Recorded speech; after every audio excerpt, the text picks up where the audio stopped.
Good evening. For those who are not aware, we in the UK are currently suffering from a heat wave.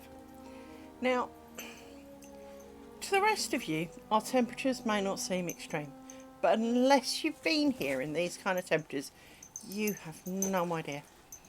Satan's crotch would be less awful, frankly. It is just.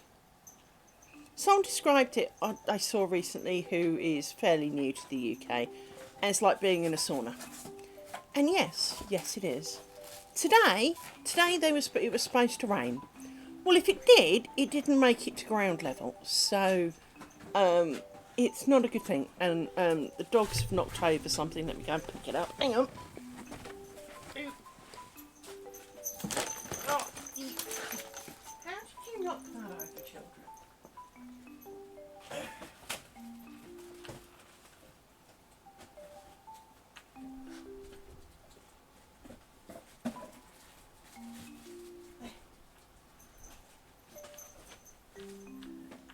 There we go. Sort that out. And this comes back round.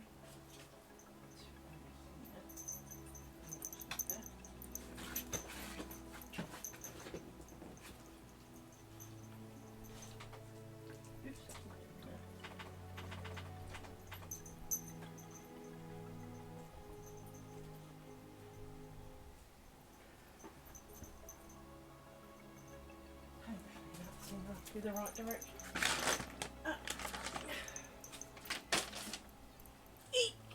You've been destroying things, children. Let me push that back into place. There. Oh. Now, hopefully. Well, that's not pointing in the right direction at all, is it? I hoped my fan was now pointing at me, but the answer seems not.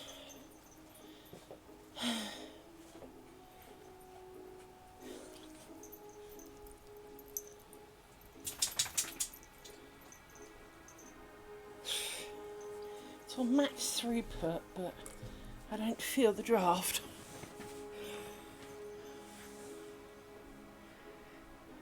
Hello, Netkisser, hello. I'm just trying to... Oh, there is a bit of a breeze, but it's a bit to the left. Bear with me, let me move my fan. Hello, Flussenby, hello.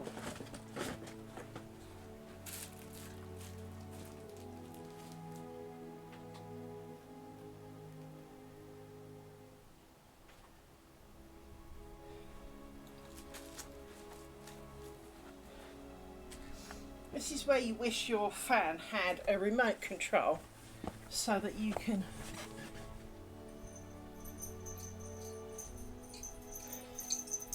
still a bit to the left, but never mind, it will have to do because life is short. Hang on, my microphone's gone all wiggly. The problem with this microphone is that, in fact, definitely, if I lean forward, it's just there, and I want it about 6 inches to the right.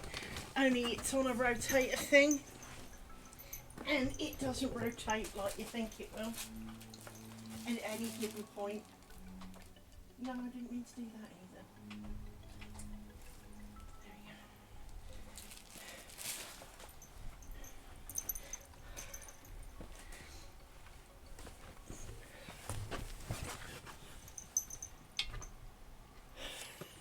It's around there somewhere. Anyway, when you hit the rotate button,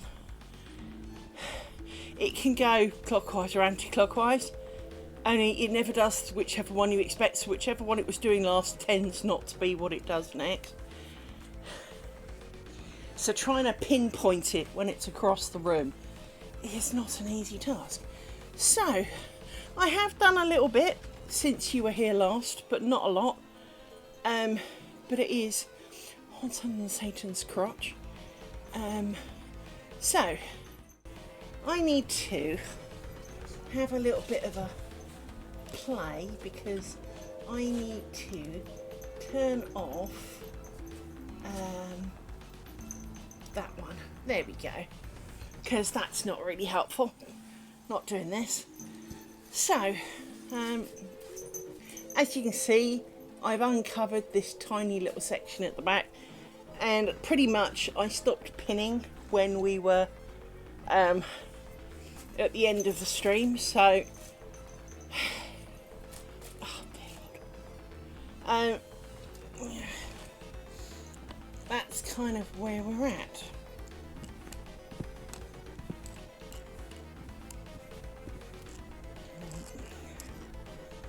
Oh goodness, how can it be so hot?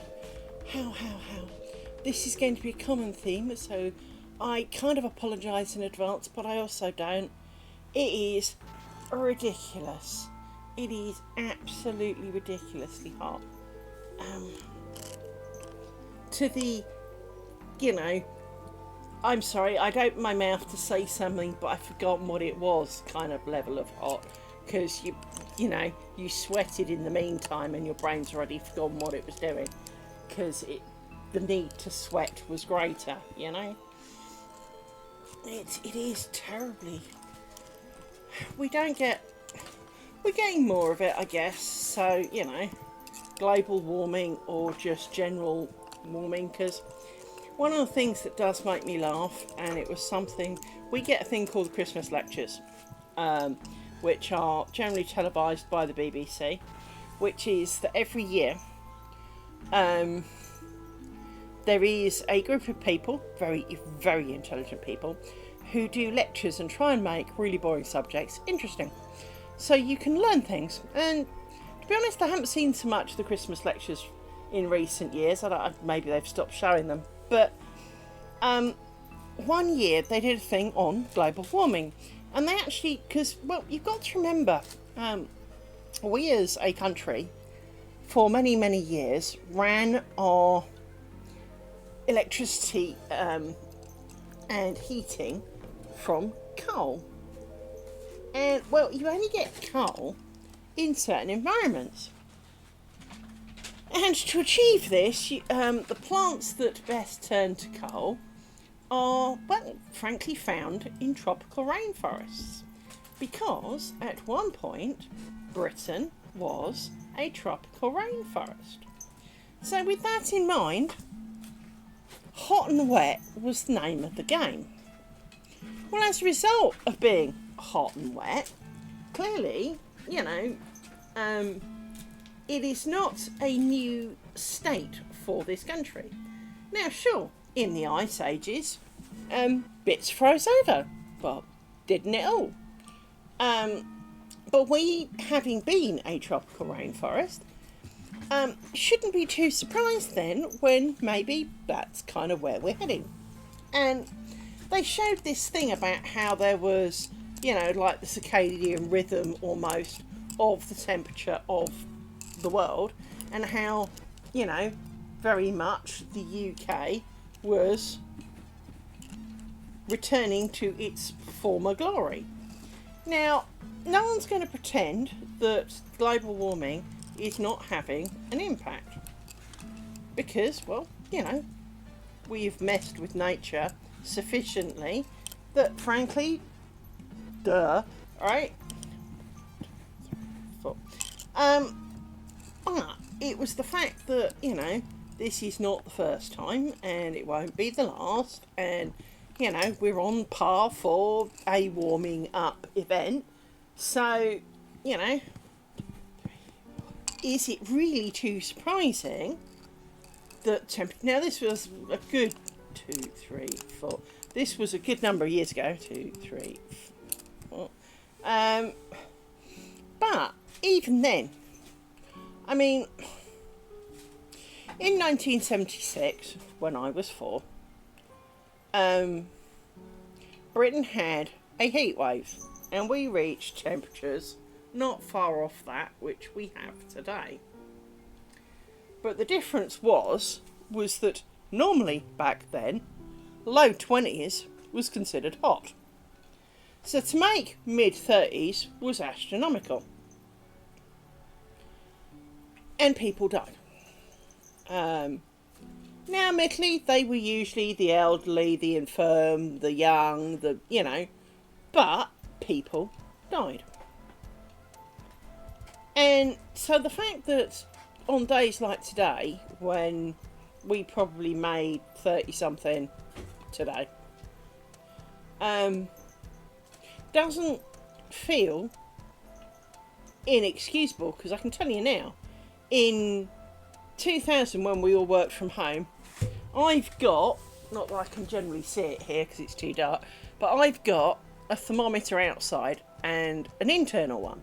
And should I charge them up, because I haven't bothered for a couple of years, when we all got sent home in May,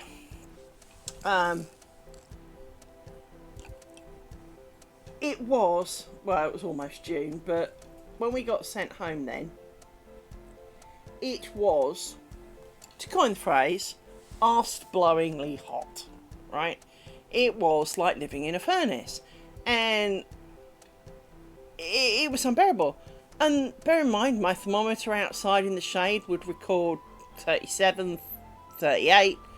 The one indoors would kind of keep up with it, because, well, it's hot and air moves, But at the same time, we all survive this. Now, obviously, this does make germ spreading much easier. The humidity, the heat, germs, gotta love that. Germs love those kind of environments. I don't remember ordering that. Oh, that's right. Just had a ping from Amazon saying that they're going to deliver my thing tomorrow. And my brain's going, I don't remember ordering that. Well, I do. I remember looking at it. Don't remember clicking buy it, but in fact, I distinctly don't remember ordering that, because I don't think it's big enough. Oh no, it is. Okay. Maybe that's why I clicked buy on it then. See, it's so hot, I don't even remember doing something a few hours ago. This is not like me, but, we did a lot of work in that heat, and I have a co-worker who is someone I have a lot of time for. Not the one who sends me a lot of messages, not that I don't have time for them either, but this particular one has health issues, significant health issues, I to point out. And they were sitting in their conservatory. They were getting up to 40 something degrees. And when you've got heart condition, this is stupid. And, I genuinely worried for them. And so knowing that this week they will have been in their conservatory, again, cooking slowly, it makes me worry for them. For I don't want to be hearing that, they didn't make it. Now, they're no spring chicken, but at the same time, cooking is not the way to go,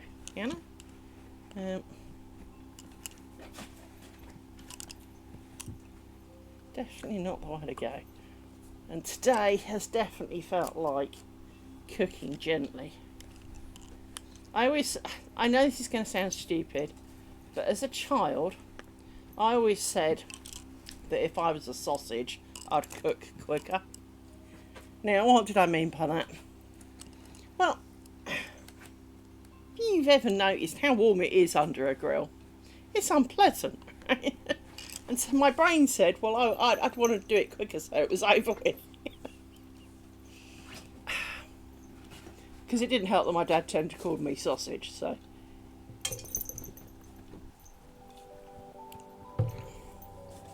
Hello. Hello, doggies. Now, this little brown one, hey, stick your nose in, this little brown nose here is feeling pleased with herself because she let me trim her claws. And so now her claws don't dig in me. No, it is a snoot. It is the snoot, and I do boop the snoot, do I not? Yes. Now, don't try and bite me. She hasn't totally understood the art of kisses.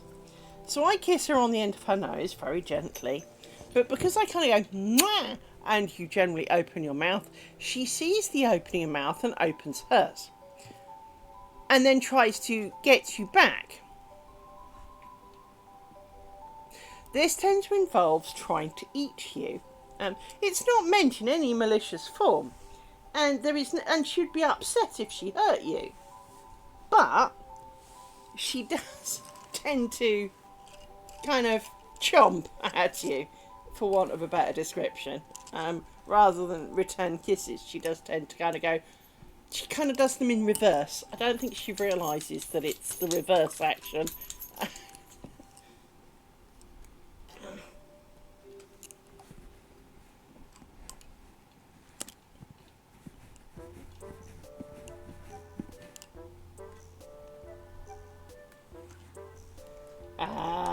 Well,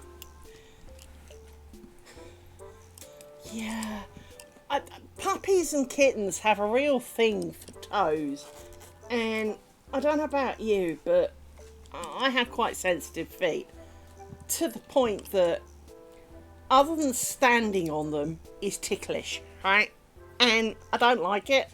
And I remember when my parents' puppy, well, the puppy of the household, our puppy, was teething, and she'd come and nibble my toes, and it'd be like, get it off me, because I'd be paralysed, because I didn't dare move anything, because I'd like twitch my leg and send it flying across the room, but at the same time, get it off me now.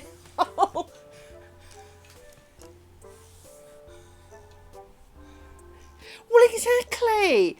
I mean, it's so hard to not, because it's the same as jumping when someone's walks up behind you. They can put a hand on your shoulder, but if you're in a little world of your own, or you didn't hear them coming, you didn't know they were there, you've just pooped yourself. It's not a choice. It's not optional here. It is happening whether you like it or not. Dignity is left, And yeah, I definitely relate to that one. I definitely understand the problem of chewed toes, because you don't want to hurt them, but at the same time, leave my damn toes out of it. Come and chew on my arm or my hand or something, where at least I can see it coming.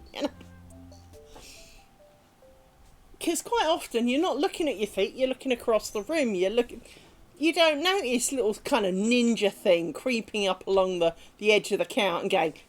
Ding, ding, ding, ding, ding. Of course. I mean, I've trodden on these two more times than I want to talk about, because I'll be.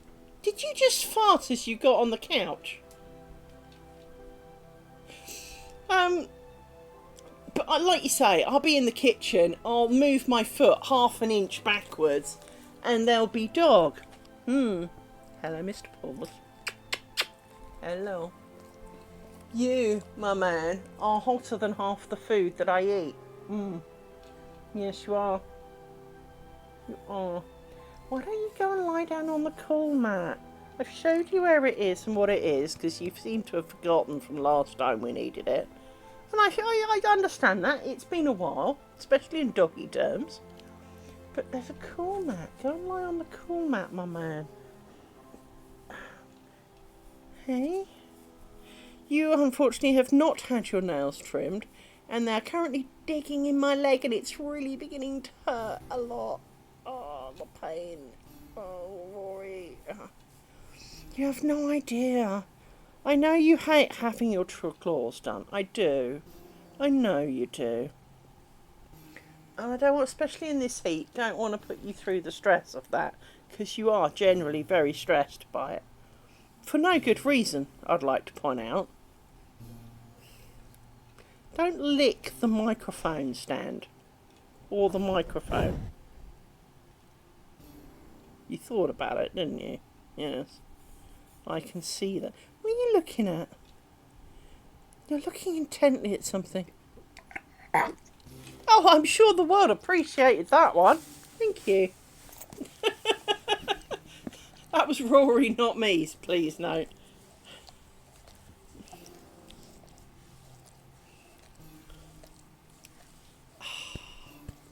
Oh, little man. It's a bit hot for huggies. It is. It is a bit hot. Yes, I know. I know.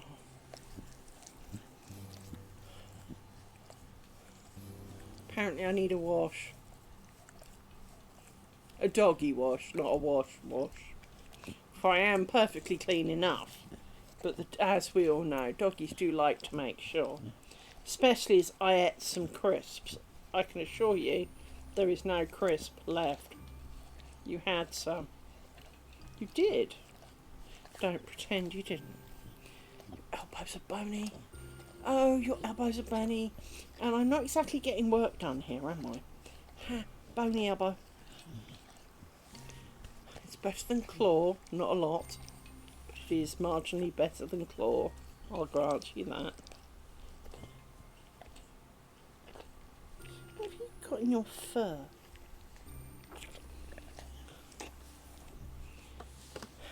Why does this seem to be an awful lot of dog ownership life? What's in your mouth? What did you just eat? What's that in your fur? Did you really just burp fart? Yes, is the answer to that. Did you eat that? Yes, is the answer to that. Get off that, stop that, don't do that. You got hiccups now? I think you have. No? You are proving to be bodily function boy, aren't you? Little man?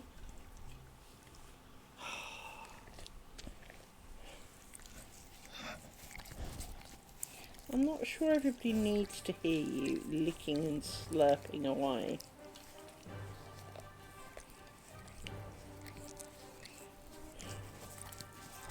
It's enough now, come on. It's enough. You can sit there if you want, but I do feel that, by the way, any heavy breathing is also the dog. He is right next to the mic. So you can probably hear far more of him than you can of me. Now,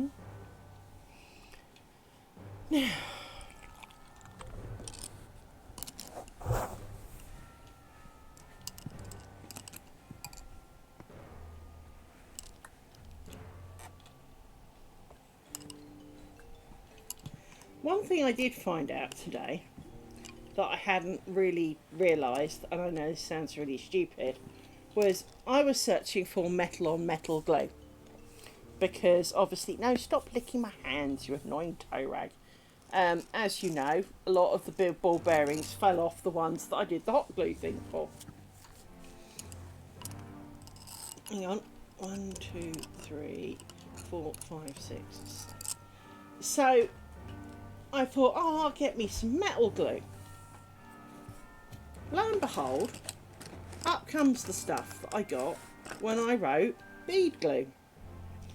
And this will explain why the bead glue is so much better at it. Because apparently it is really, basically it's super glue for metal.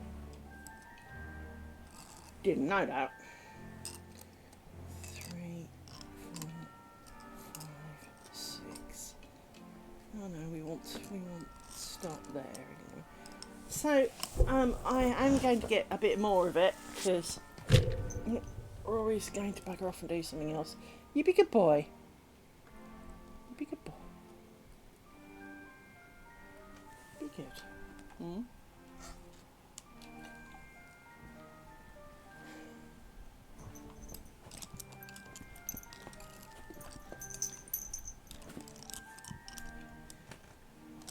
So I'm going to get me some more bead glue because obviously it does do this job very well. I mean, to be honest, I won't say all of them have come off, but I do think that it's probably near half so far. So it does suggest that Others may shortly, if you know what I mean. And as a result of may shortly, I need to make sure I've got plenty. You've dribbled on my cushion, and now you've taken the cover off the couch. You annoying animals. Well, let me put this down here then, so it doesn't come off anymore.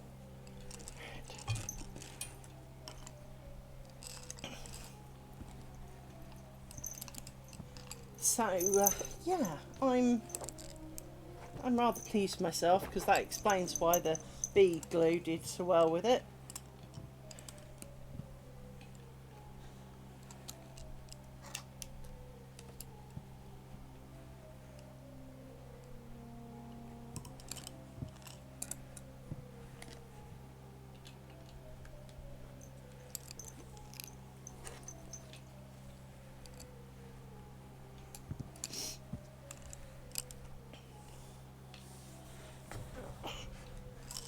Little mist tucked up behind me now. So hopefully this day finds you not melting like I am, because that's distinctly unpleasant for all. But I do happen to know we in the UK are not alone in having a bit of a heat wave right now. So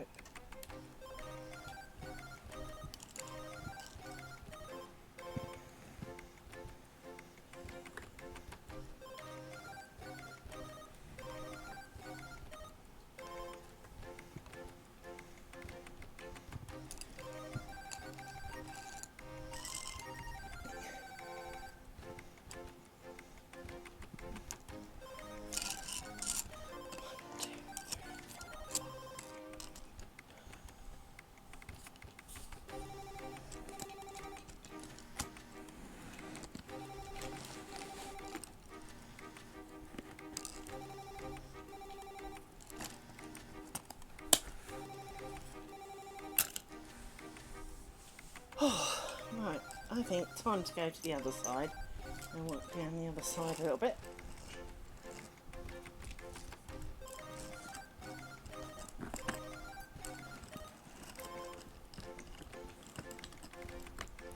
You're a bit short in the middle. Let's make you a little bit longer.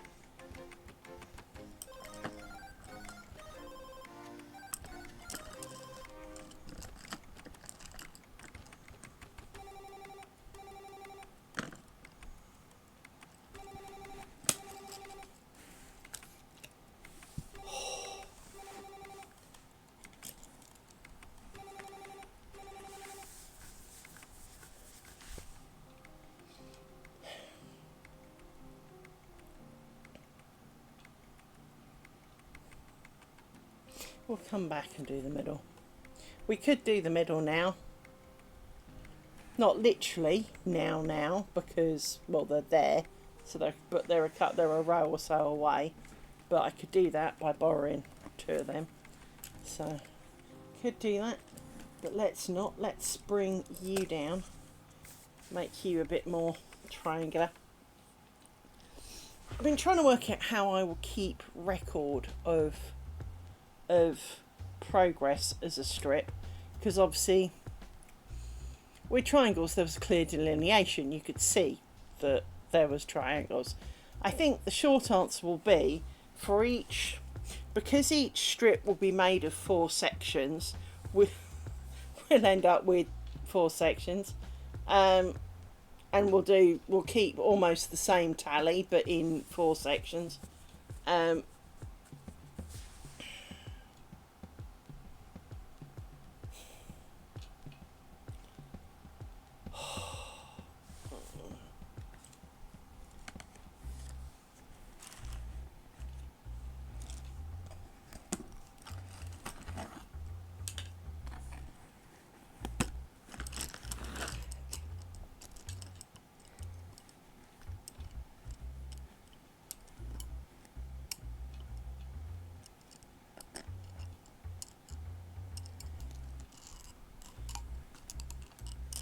Something doesn't quite look right here, so see if we can work out what's wrong with that. No, I think it is. It's just that being loose. That's okay. That's good.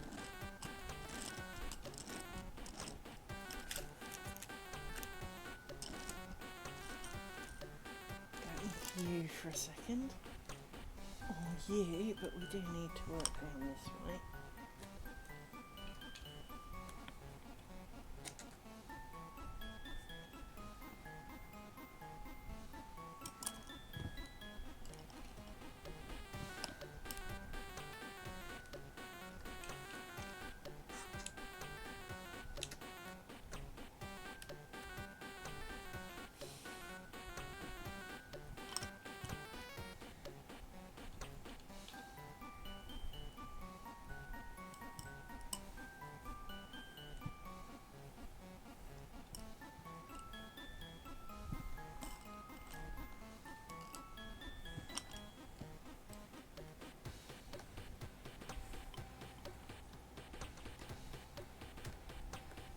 It's like half the bug life's trying to come in on the act.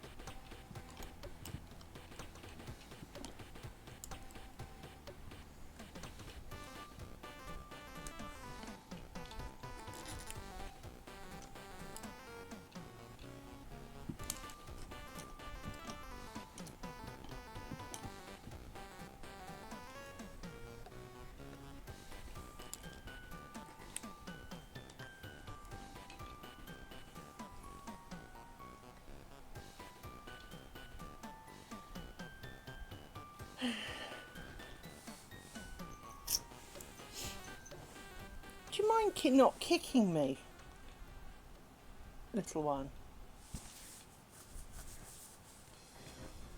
Shh, animal. Kicking me.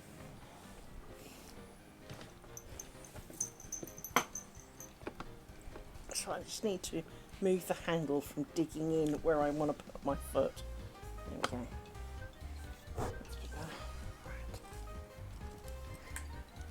Because for those who've been around before, I have a habit of tucking my feet in quite hard under the couch, which makes my feet go to sleep.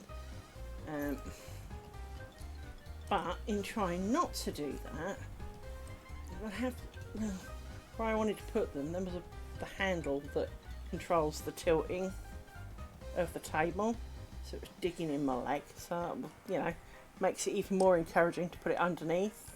Where my left one is currently, I mean, you know, I'm not going to pretend that that's not there. 1, 2, 3. 1, 2, 3. And if you've noticed, I do 4 afterwards. There's a reason for that. Because they're already twisted once when I go to do something, and they're not twisted when I go to do it on the way out. So, that's why I'm doing it that way around. Because that gives the same number of twists on the way in as it does on the way out, in theory anyway.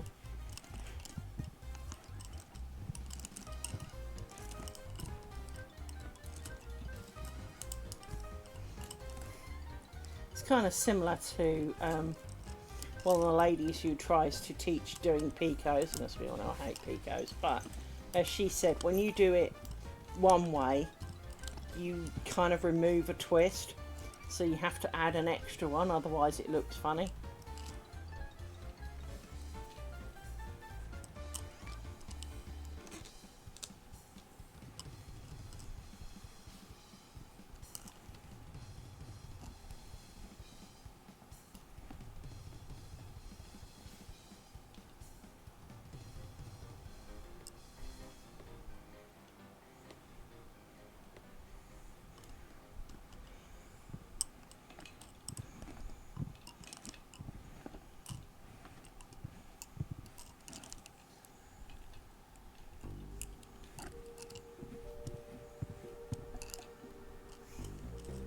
And I put them on when I've gone through because it tends to hold the shape up here a bit better.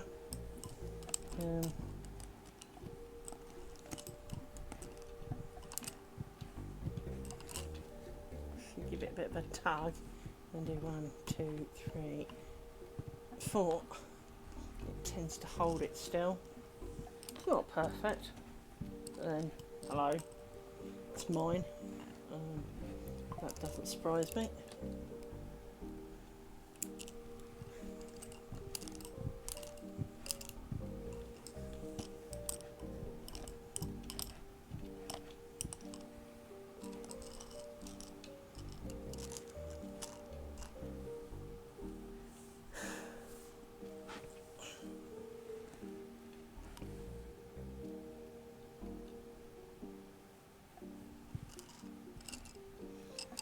So, you need to go over there. We now need to... Did my internet fart? Yes, I think it did. Sorry for the internet fart there.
The only thing that I am slightly disappointed about with my bobbins is how they unwind downwards sometimes, because they get looser.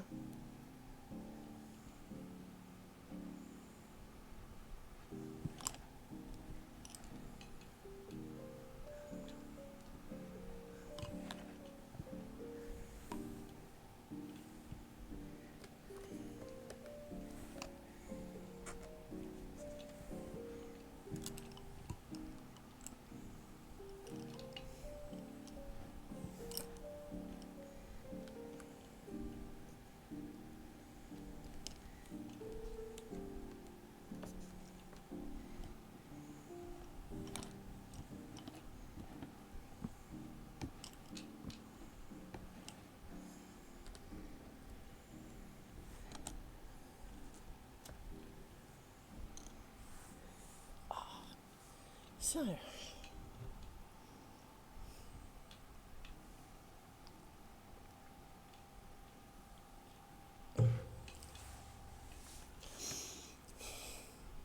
I know I've mentioned it a lot over the time that I've been streaming lace making, that I really like the heavier bobbin, and these distinctly are a heavier bobbin. There is no question that that is not true. To the point that it's very... I've got, you know, most of half a litre of Coke in there. That half a litre weighs less than this stick with 7 bobbins on it. Quite a bit less. They really are quite heavy, and I love it. I'm really enjoying the fact that they're heavy. Now, in theory, not that this is any way, shape or form, it's kind of one of those on the can brain thoughts that you have. Well, it should burn up more calories if they're heavier. Not that we're in lace making for calorie burning, because frankly, other than doing anything in this heat is calorie burning. it is distinctly not exactly a sport. It's just not associated with cardio or, I mean, at least with weaving, it's a bit more of a full body workout kind of thing. This is really not anywhere near that kind of realms. 1, 2, 3, 4,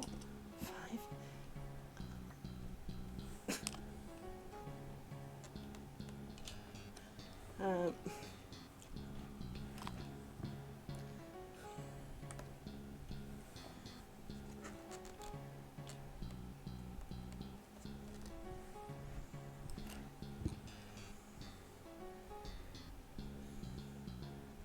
One thing I am finding is they're not slippy, because this is, I mean, it's not rough. I mean, that one's quite smooth, but none of them feel rough except for when it comes to thread, because as we all know, thread is evil.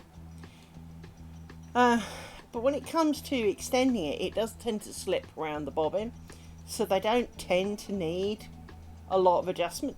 Occasionally you do, because as you pick it up it goes loose, and it kind of then gets tighter and doesn't return to where it once came from. But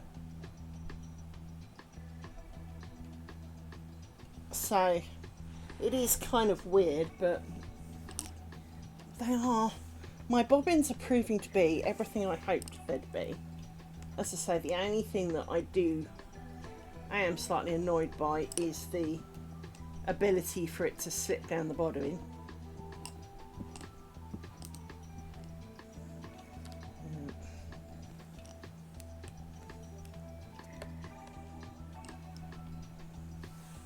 But the weight does help keep some tension on it. So as you put, I mean, not that these are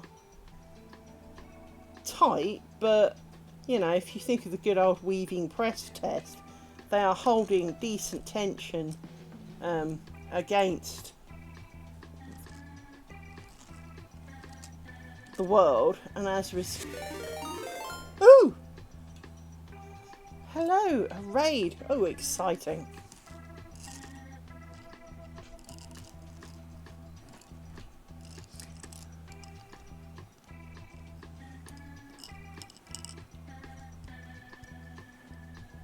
Yes. Hello, hello. Welcome to the chaos. Thank you for raiding me.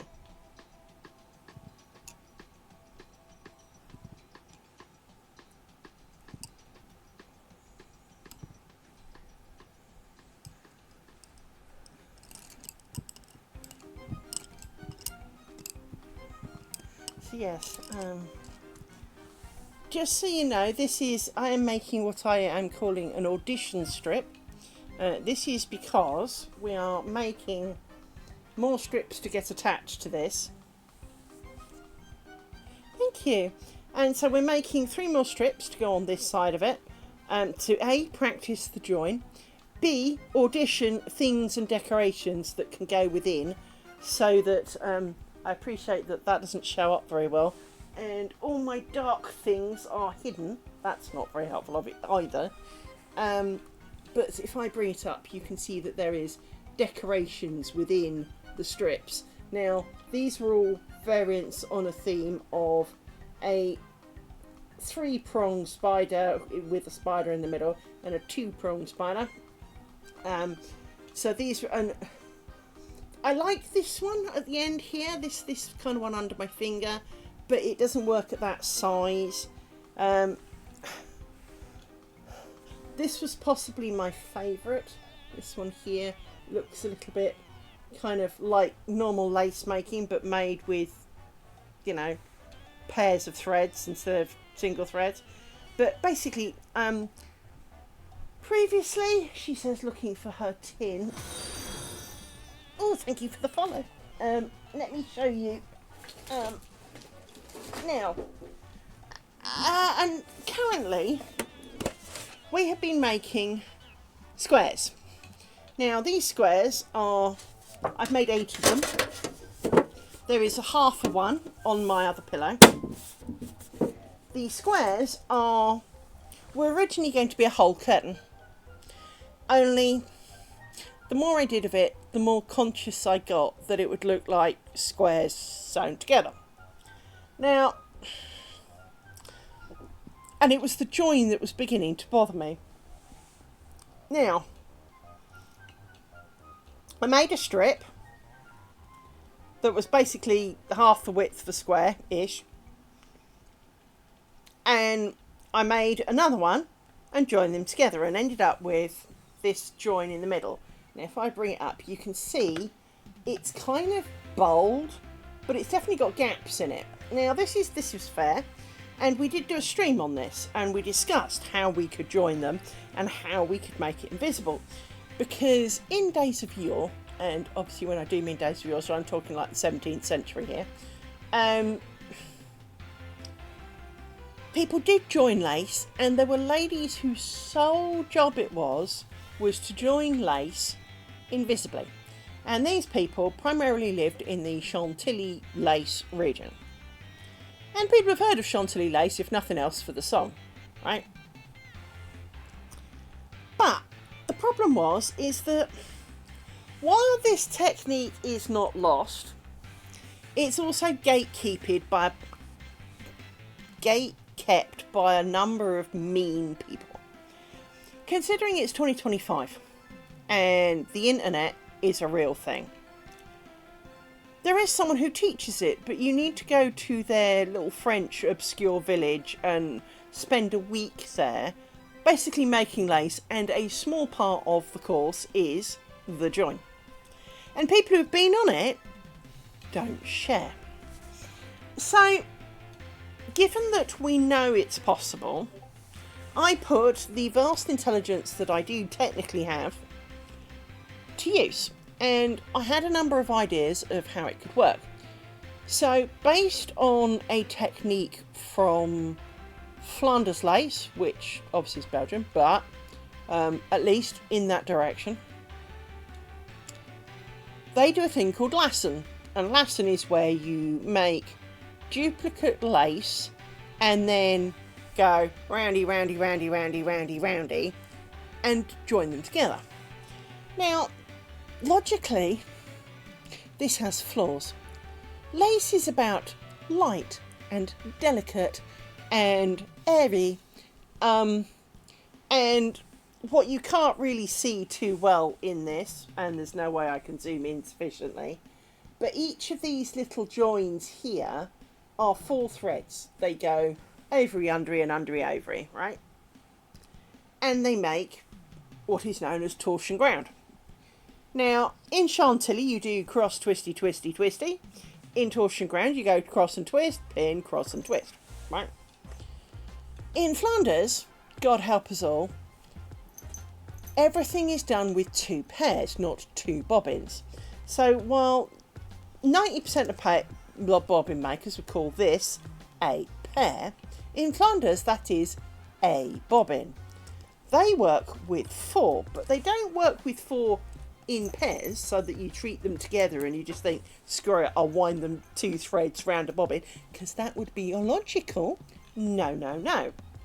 I have got a square somewhere I did, and it's a lot of work, a lot of bobbins for not a lot.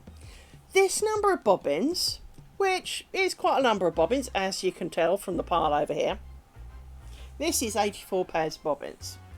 A square in Flanders that is this big, and you work in a square, so you only actually at most work the diagonal like this, is the same number of bobbins. Now, I get anxiety. Now, I don't throw this word around lightly. It is a common kind of in thing to suffer from. I don't generally suffer from anxiety. But if you put on a monster pile of bobbins, and you do, as many of these lace ladies do, they kind of go fling, fling, right? I could have a heart attack watching that stuff. Because I can tell you now, if I fling bobbins, I'm never seeing that again. And I'll certainly never, well, I will, because it's on the end of the string. But I'm never going to find it when I want it. They're all going to tangle. They're all going to mate, as I would call it. You know, they're all going to tie themselves in lots of knots and laugh at me. And I can just imagine picking it up, you know, right, I know, done today, go back to tomorrow. Basically, they have gone into the Olympic knot champions, and this will just be a big kind of cat hairball of a knot, right? And it will take me all day to unpick it, and then we'll put it down for tomorrow, come back tomorrow, and it's been back at the Knot Olympics.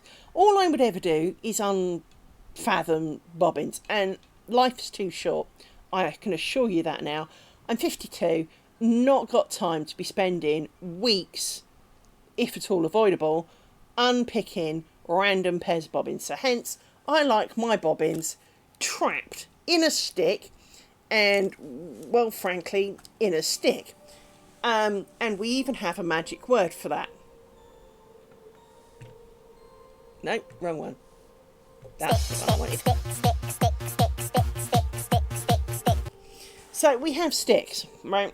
And these sticks are glorious. They're only bits of wood with a small piece of elastic through one end and a couple of slits so that you pull it and it plonks over the other end.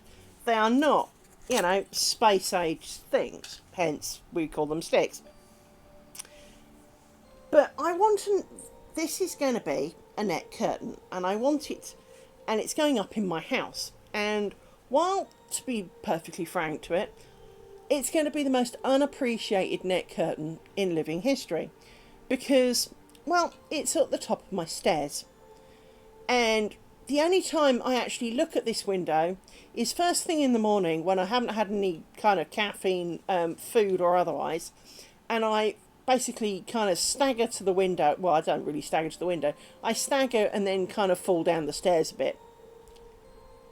Looking at the window is really not the primary aspect. I'm looking where I'm putting my feet.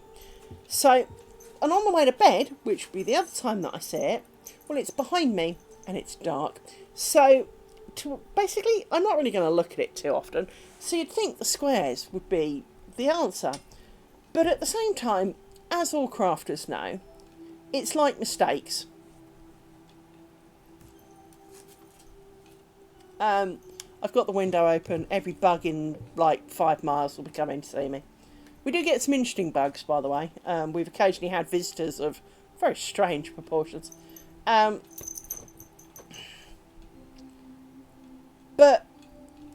the idea of the joined squares having very much the, let's call it, crochet granny square look was preying on my mind. The join would be hefty. No, I'm still going to do it. I'm going to call it a half curtain, and I'm still going to do it because I want to see how it turns out. And it's not that I'm going to hate it, because I'm not. But I then managed to do, and I'd flip them over for a reason, join number 2, which is this one. Sorry, I was just wondering where that fly went, because I just went to flick him off me, and I swear it went down my cleavage. Right. But he's not there, so that's alright. This looks more like a fold join. Now, technically it's not. It is because this fly's good. Will you stop picking on me? Flies like picking on me. They fly into me and bounce off me, and my autism doesn't like it, and they know that, so they do it even more. Land on something I can get you at, and I am going to smack you. I know that the nice person within me doesn't normally, but I am going to get you if I can. I really am. Sorry in advance. Missed him. Damn it. Thought I had him then.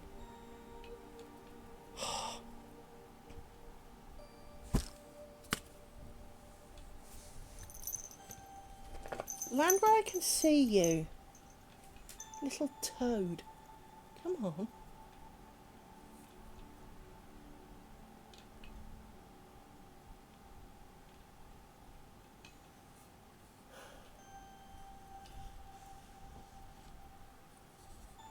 He doesn't like my light because it's too hot.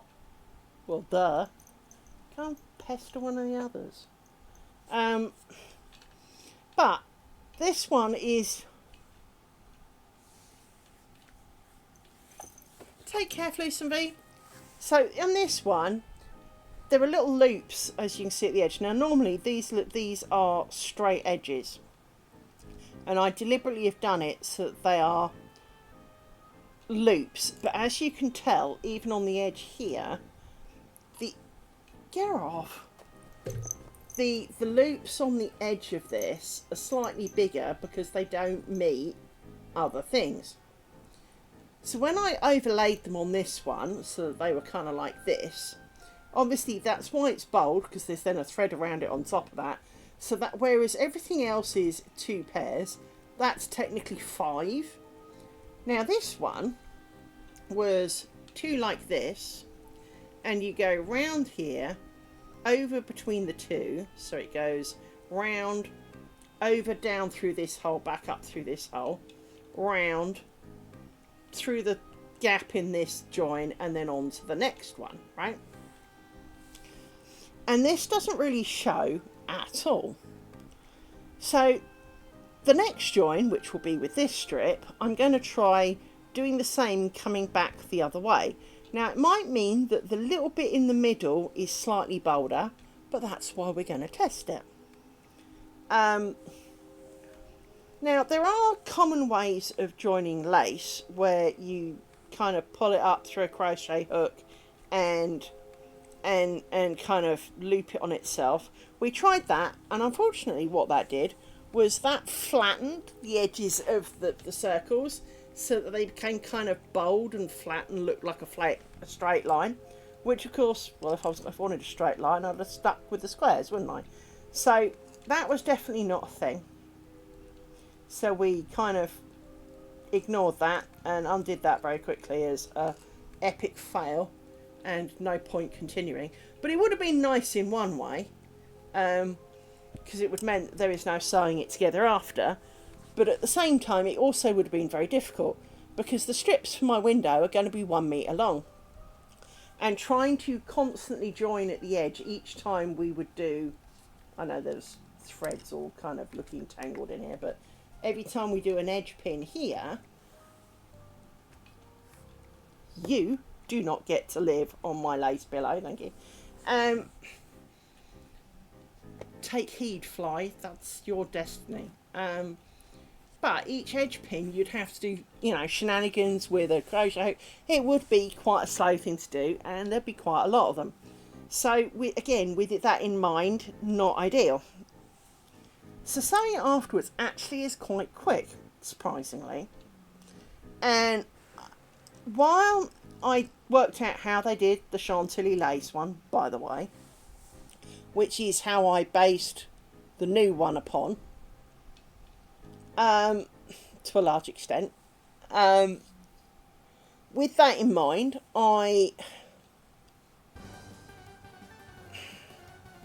because the problem with torsion is that everything's pairs. With Chantilly, because you do cross, twist, twist, you are moving one thread. So you can have one thread that comes out the side and goes back in.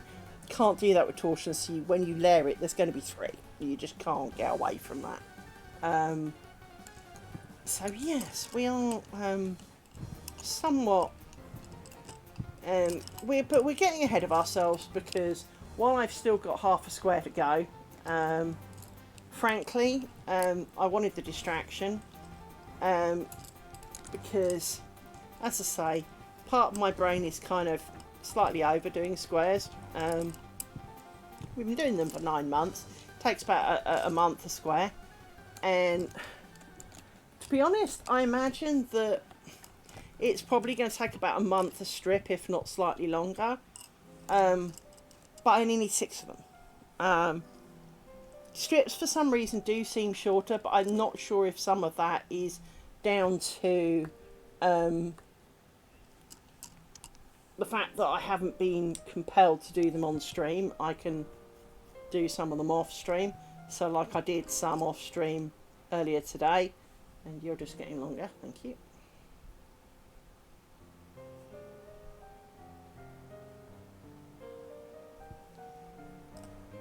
So yes, but we are pleased with ourselves in general. I really like how there's something going on back here that doesn't look right. There's something back there that's not quite right, but never mind. The snakes on the edge are not why we're here. Don't know why it looks quite so wrong. Looks like I forgot to walk one over somewhere. Oh well, whatever. What I mean by walk one over is these are in pairs, so there's 3 pairs. It looks like I did 5, and so one's kind of not tucked in like it should be, or I managed to put a twist between it or something. Don't know. Anyway.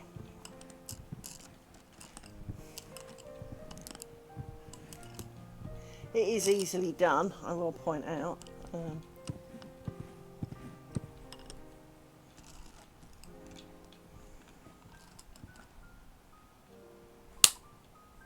Did I get him? Don't know. I've lost track what I was doing.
So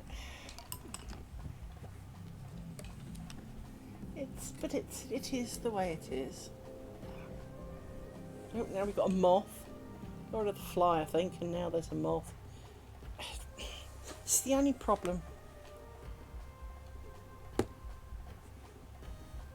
with hot weather.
Problem with all these bugs around is it makes you itch.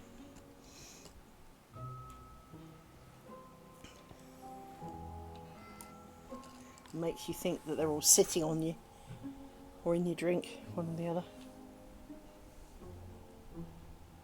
And it's a bubble, it's all right.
Get to do the middle bit in the middle in a minute.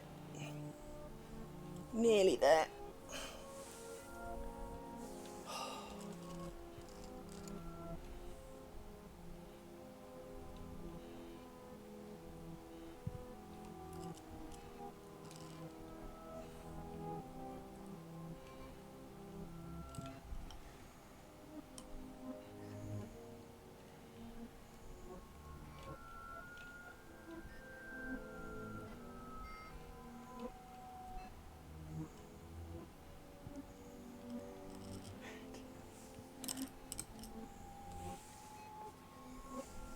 Almost time to do a small amount of edge pin pushing. Now, in the real thing, we will not be pushing down the edge pins because we will need for them to come out.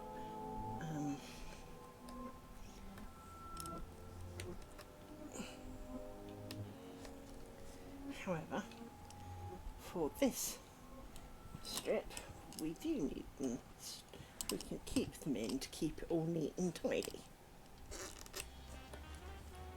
Because that can be a thing.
Oops.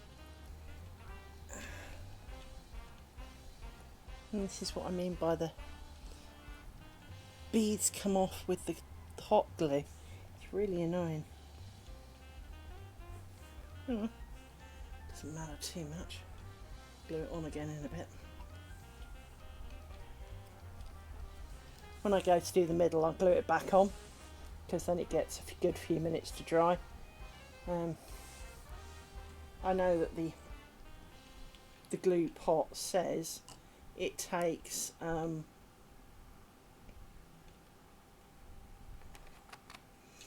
to 48 hours to notice for it to be hard, but it does kind of basically set quite quickly, so it's worked for all the others, so is the short answer. So.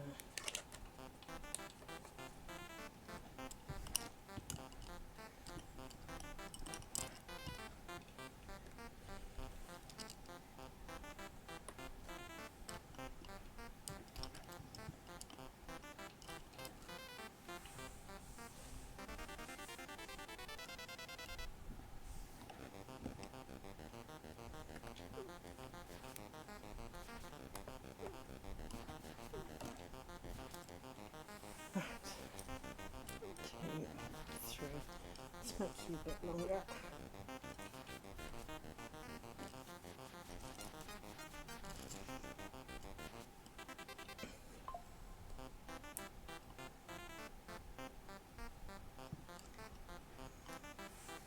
So we get our glue, which was around here, there it is. And we put a double, there for a minute. And we put a double in the middle, like that. Get our ball bearing.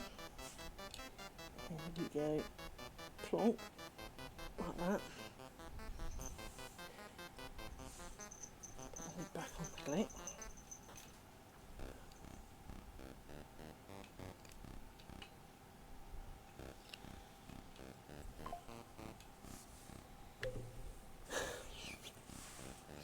So to all my American friends, your obsession with hot glue is distinctly overrated.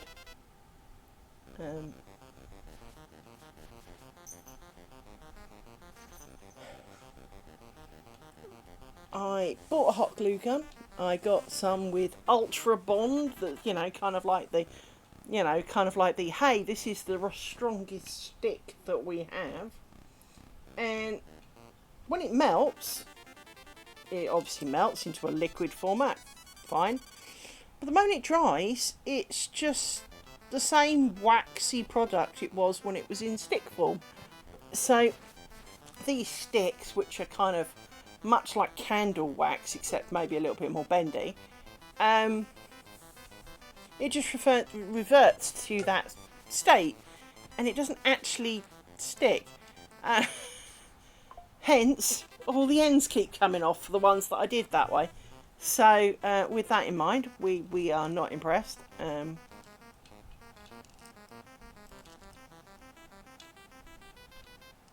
we're treating it with a little bit of gentleness, because 1, 2, 3, 4, 5. Because, well, it's not set yet. It should be on a stick.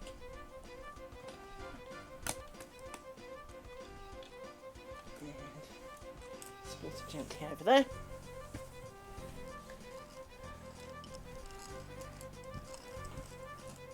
One, 2, 3, 4, 7.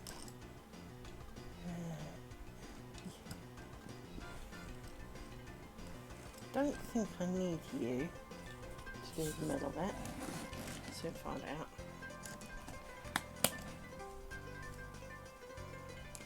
So I'm actually going to tuck you underneath, because again, wanting to be kind to the delicate.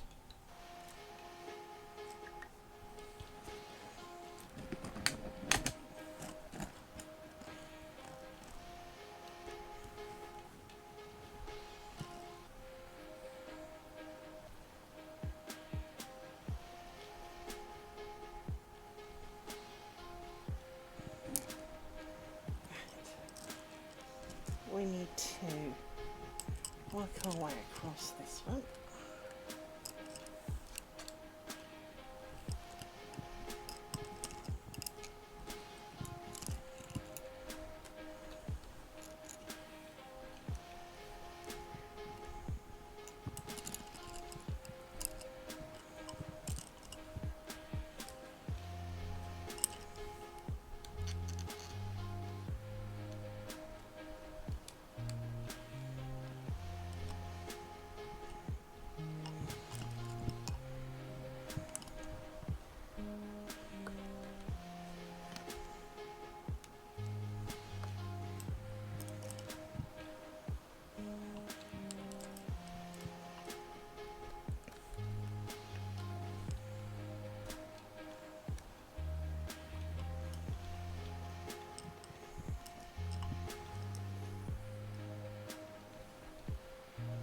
We might need a pair of that actually.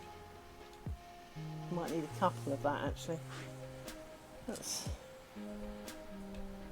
yeah, for some reason I can't count. Let's grab you two then.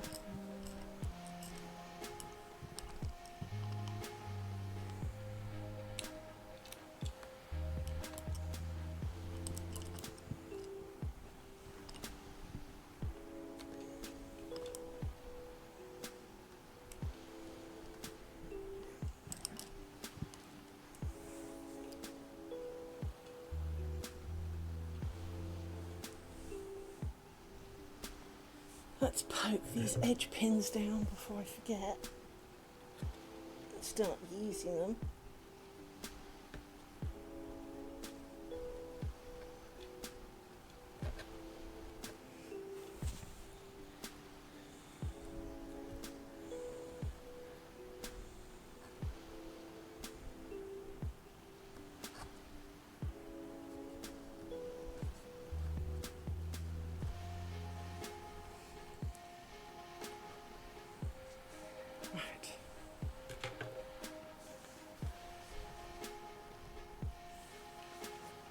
Sticky up one back one.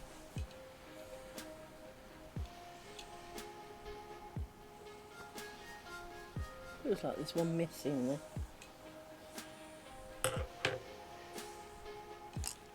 Yeah.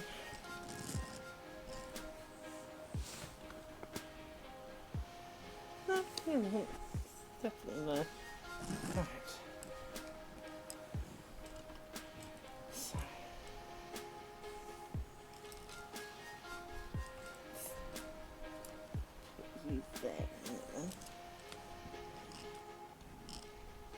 If you want over, let's start with you.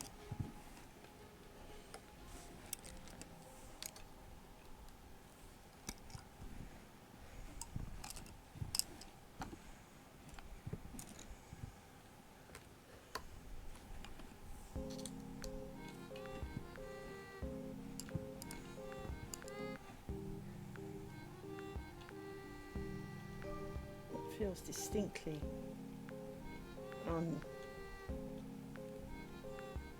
centered, like it's falling off, but it seems quite strong, so I'm gonna let it be.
Right, now we're ready to do the thing in the middle.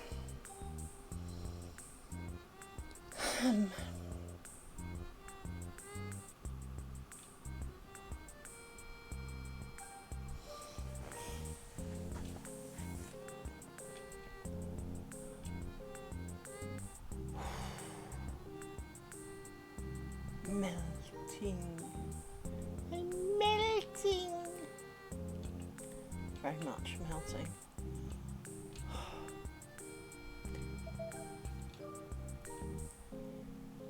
Alexa, what's the temperature on the downstairs thermostat? The downstairs thermostat temperature is 27 degrees. 27, my arse. More like 127.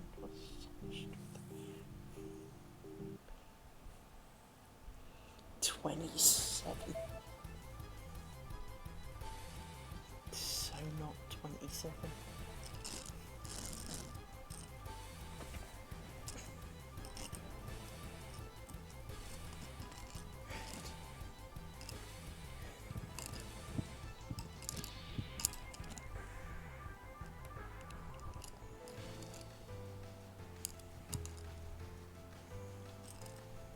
Now,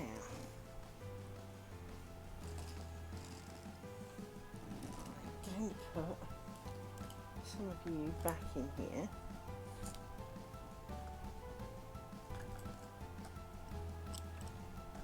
As I borrowed 2, I'll put 2 back.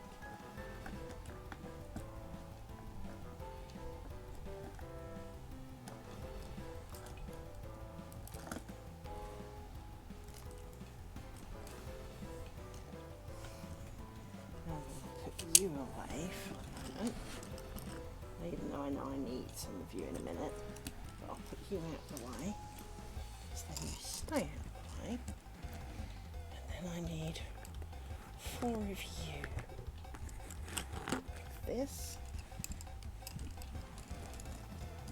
and we do the joiny twisty, and we do the scribble. For those who make lace, yeah, that's a rose ground. Right. But squivel is far more specific.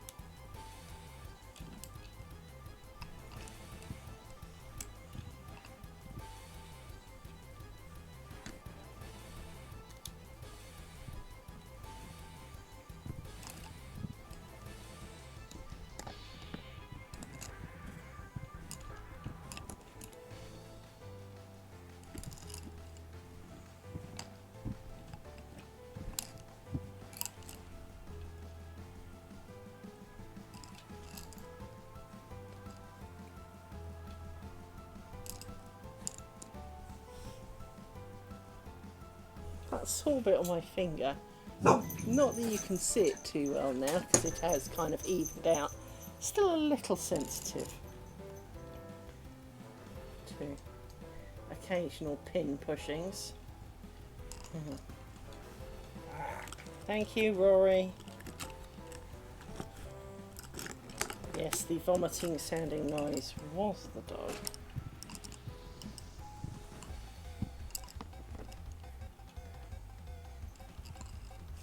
Amy got quite upset with him earlier because she was feeling playful and he was not, because it was too hot. Poor little Rory.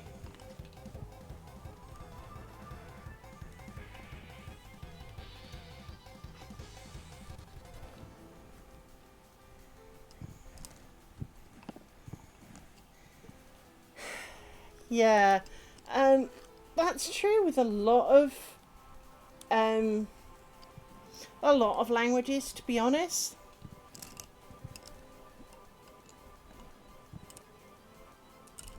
No,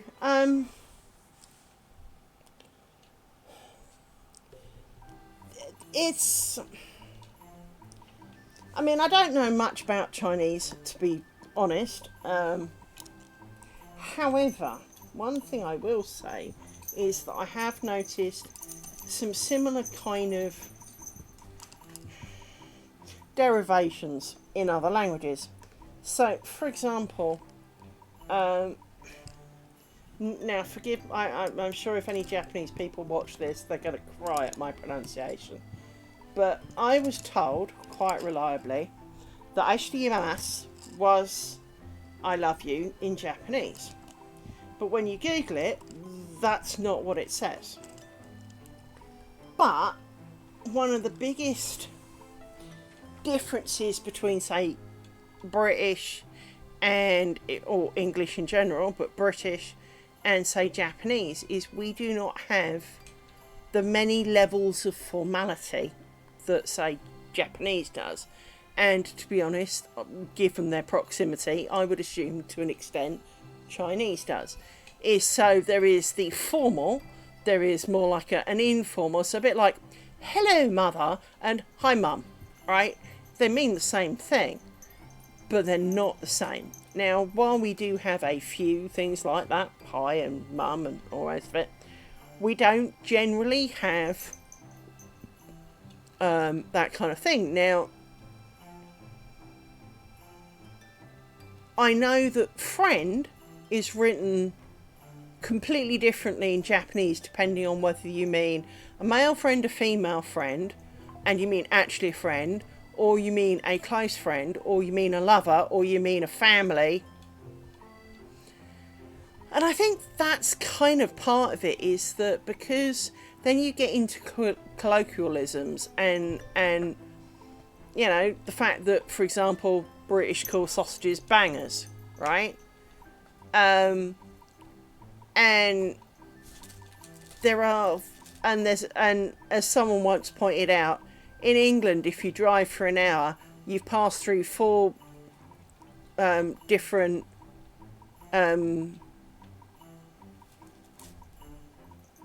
speech differences. Can't think of the word for it. Accents, that's the one. As well as 96 different ways to say bread roll. And it isn't wrong. It really isn't. Does it make it right? No. So to an extent, it wouldn't surprise me if there were a different way to say things. Especially, for example, if you consider songs. If you listen to English in songs, no one in songs ever says the word new. It's always new, like moo, right?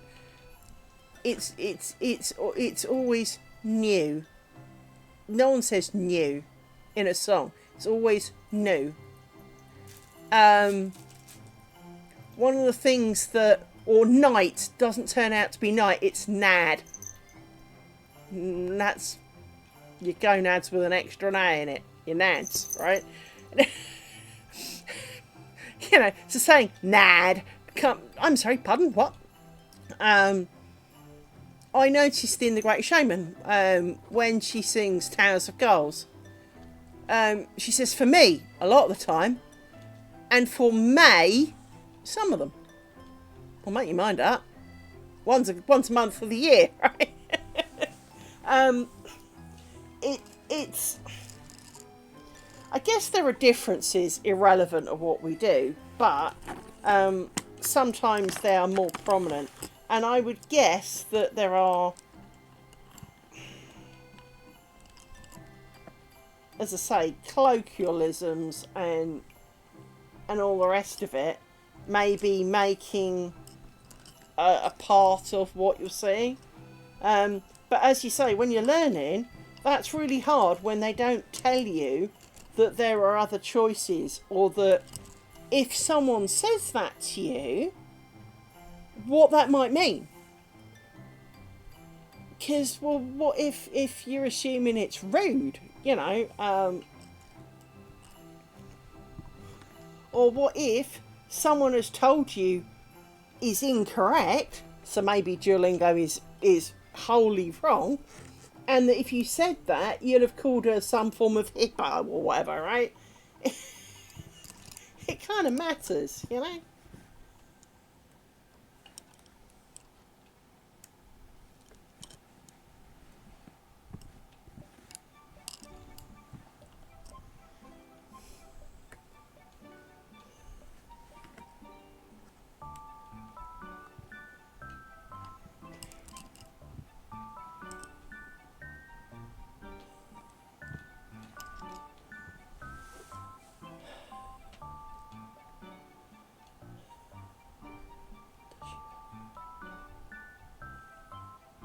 Well, it would make sense then, in effect, he or she says. But as you say, maybe it's an...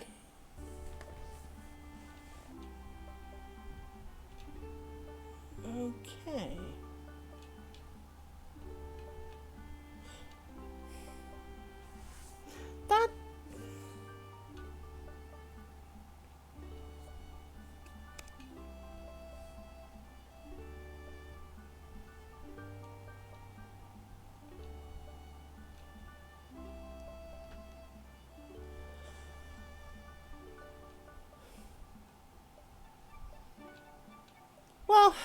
as I suggested, the magic of the Google internet, look, there you go, says he or she speaks.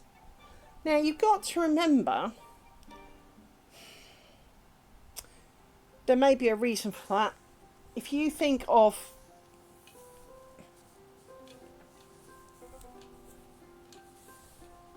yes, but what I was going to say is that if you consider also that in a number of countries,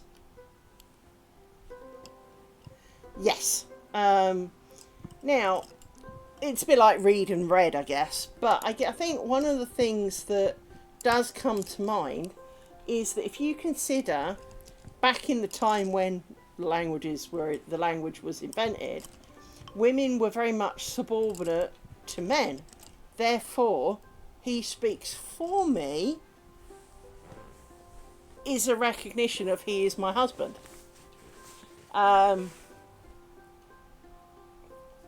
He speaks for me, he's my husband.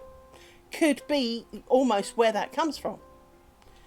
Now, in 2025, we would go, you what? But that would make some sense because she wouldn't have had permission to speak for him. He speaks for me. Maybe. Or he who has spoken. You know? You know, a bit like he who shall not be named. You know, he who is speaking, you know. He speaks for me.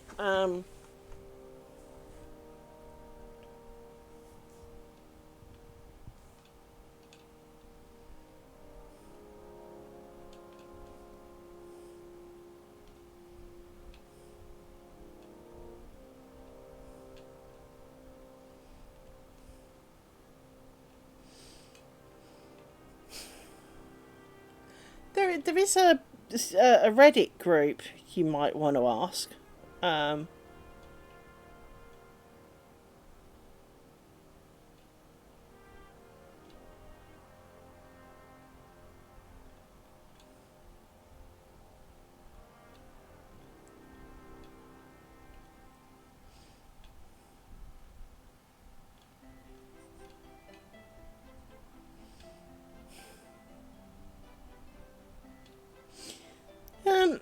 So there's a group here on Reddit. No, I know, but sometimes it's interesting to follow it up. So there is a group on Reddit called Ask Linguistics, and they would almost certainly happily answer, because there is a similar question of what a word to call your wife or husband, and they do go into a number of options.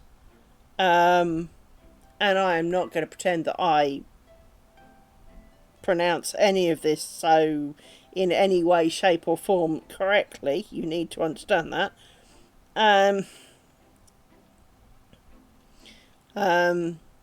But like you've said, they refer to Laupo quite a few times, but that they also mention Zhang as head of the house. Ling. So that was a funny noise. There's also Ling Dao, which is leader. Now Po apparently means old woman. Oh, I suppose that's like the you know, the old man that we sometimes say over here.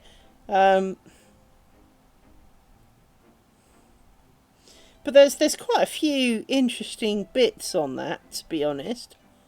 So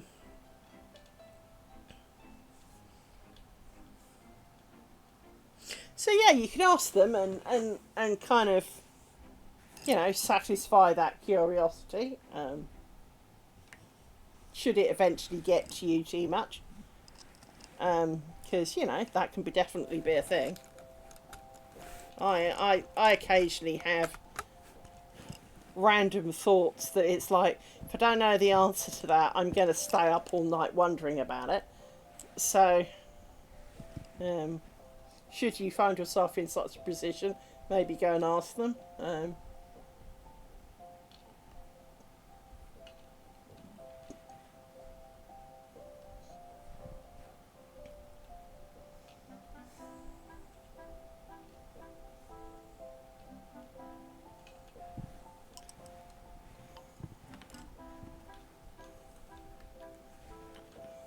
I would say I'd ask the lady at work, but I don't think she'd answer to me. I think she'd rather avoid me. She finds me difficult to follow, so I don't think asking her the question would work out too well for me. She'd get very confused.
Thinking I must have got that fly earlier because he hasn't picked on me for a while. Did hope I'd got him, but there's always the chance that I hadn't.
This feels wrong.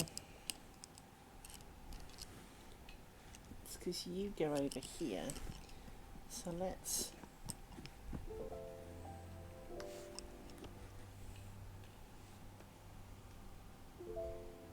Did I go one too many? I did. I'm a douche.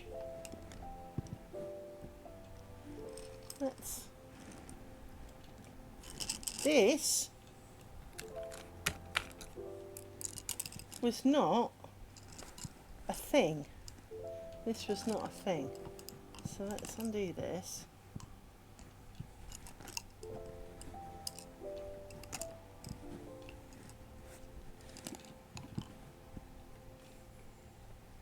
This was not a raised ground.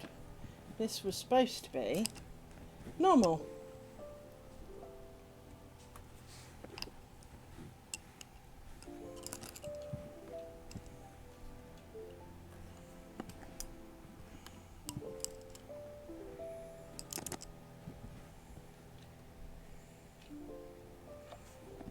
So, let's get this right. You and you do join together.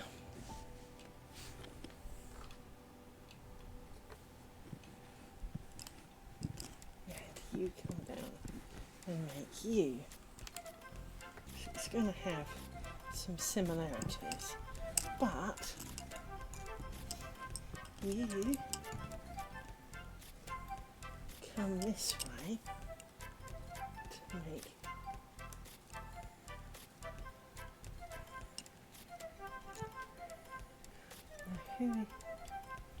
no, I don't think you go together.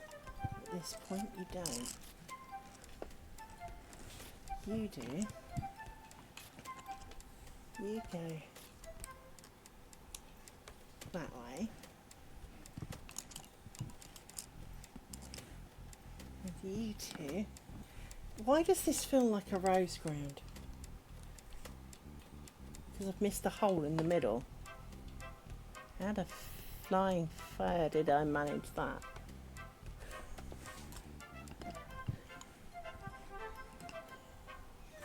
You are supposed to be there. So you now here.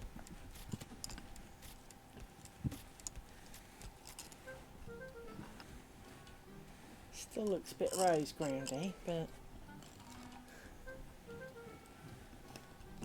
now you go on to do you.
Oop, you've come off. Were you the one from earlier? No, I don't think so. Because you have the hot glue on and not blue glue. You can see what I mean though, they come off. Just a bit annoying. We've got fixes for that.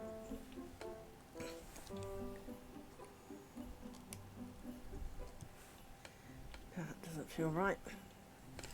That's the end of you, that's fine. You now go here. You go on the end like that.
It's definitely getting a bit sore again.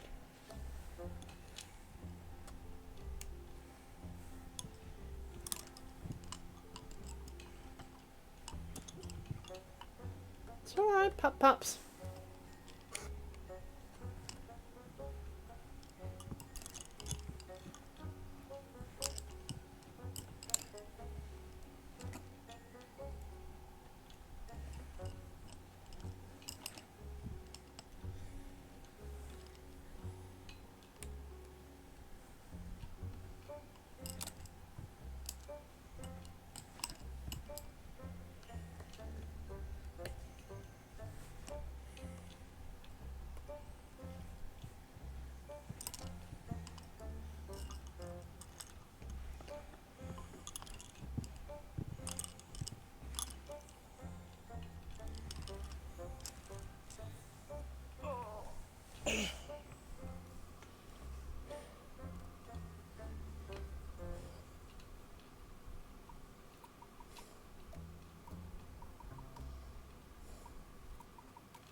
Oh, it must be midnight. My fan's gone.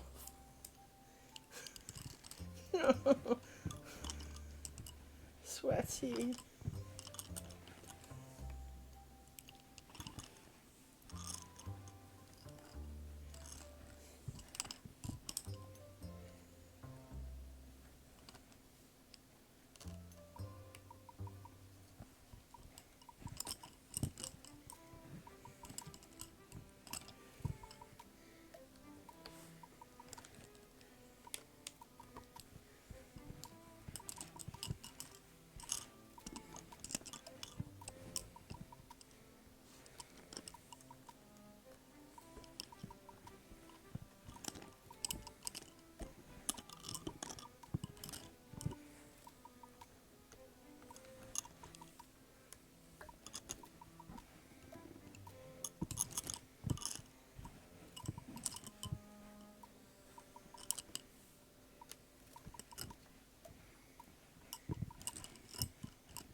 we've done that bit, and as you can see, we've uncovered a fair chunk from the back.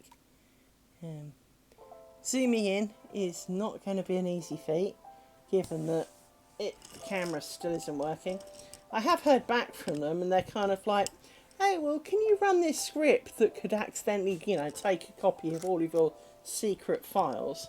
So I gave them a netstat and an excerpt from their log files, proving that the camera is listening, but it's not trying the same ports that it's listening on. So, for example, it's listening on port, say, 1976, but it's looking on port 1843. Well, it's not there. And with any luck, she will pass it on, but kind of not holding my hopes out too high, because it took a lot to get there, to be honest. So let me see if I can use the camera app, as we well know. Now, I'm not very accurate with the camera app, so we need to bear that in mind. Right, that zooms in, and then I need to go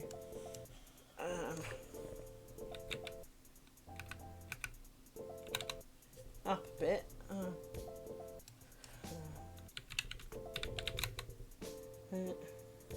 Don't know if it goes up far enough. Hang on. Oop, wrong direction. That's definitely the wrong direction.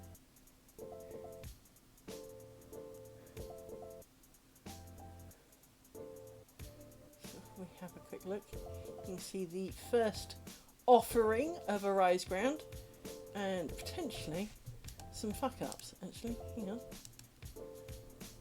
Let me have a full screen of that. Oh no, it's just the knot. But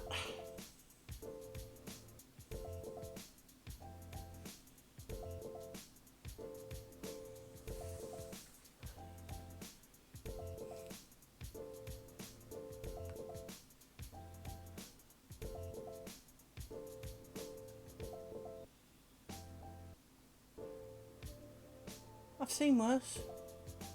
As I said, there's definitely a screw up. Where's my pointy stick? It's back here. There it is. This, whatever is wrong with it is not looking at its best. It should look a bit more like that. It might just be it's slightly looser than it was supposed to be. But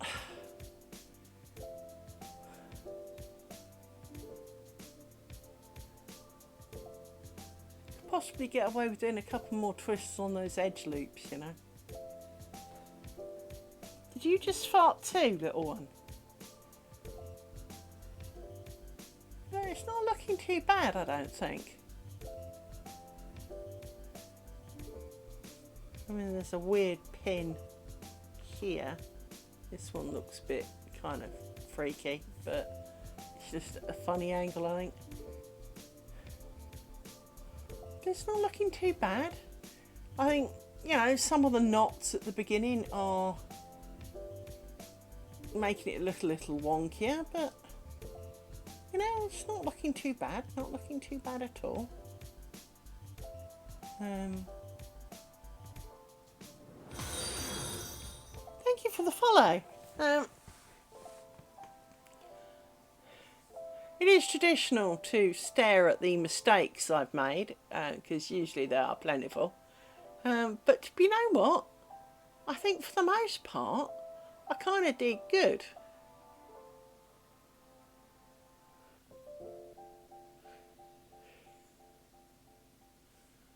I really think for the most part, I've done pretty good.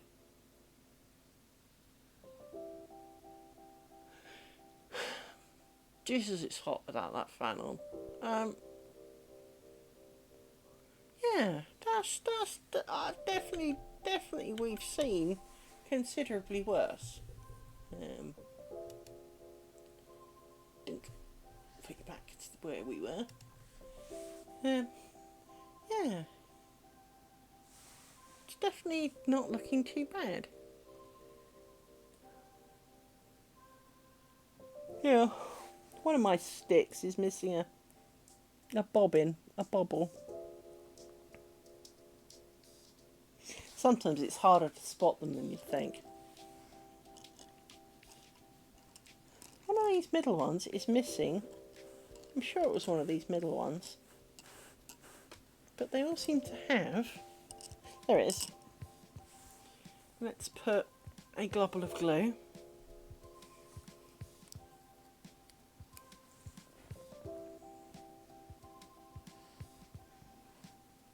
This particular bundle of glue is running low, but I have another one, and I'm going to order another, so I have some spare. This is the way the Kimber brain works. Never buy one, always have a spare one.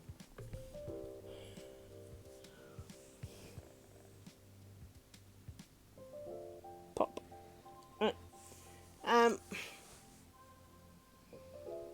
In this weather, I swear that should set instantly.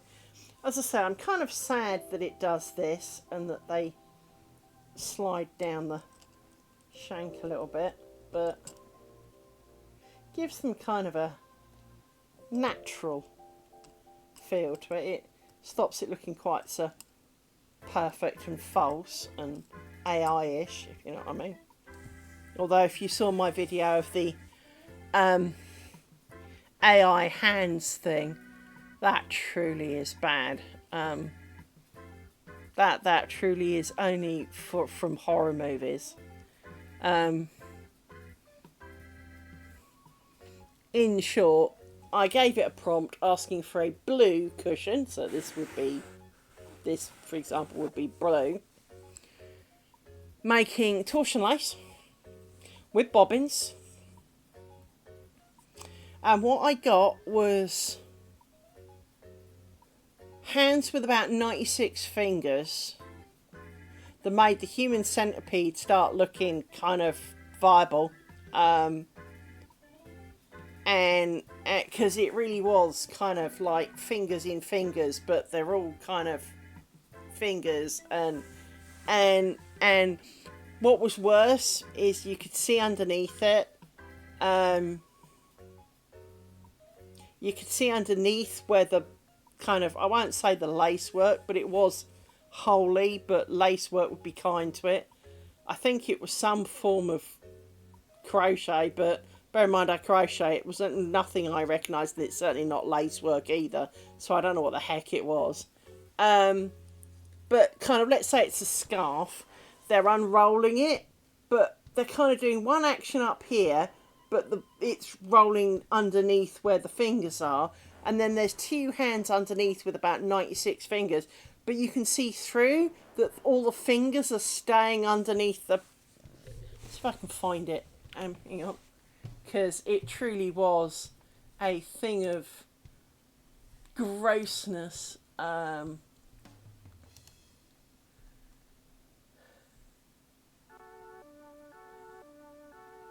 I know one place I can find it, but... Is it this one? No, that's not it. That was made in something else. Must be that. There it is. Right. So, I need you to prepare for insanity. Let me shrink a lot of things down to my screen. There is no sound to it. That is the first thing to say to you. So there is no sound. So I'm going to go...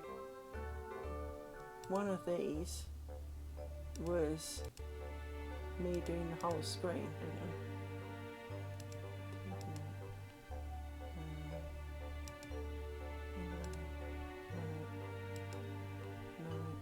Desktop. There we go. Right, so let me... Right. Hopefully you can now see it. This is the starting picture. So on the right, you have like two vaguely okay-ish hands. The top left hand is okay. The top... Yeah, well, it gets worse. You wait till I hit play. Okay, I hope this translates well over my thing. But look at the number of... I mean, it's not a very long video, that is it, right? But look, it's this bottom right hand. I mean, the hand on top on the left, both of them, could be okay. But there's like this underlying hand on the left one. But this right one looks like a deformed chicken because there's no arm coming off it. And it makes Thing from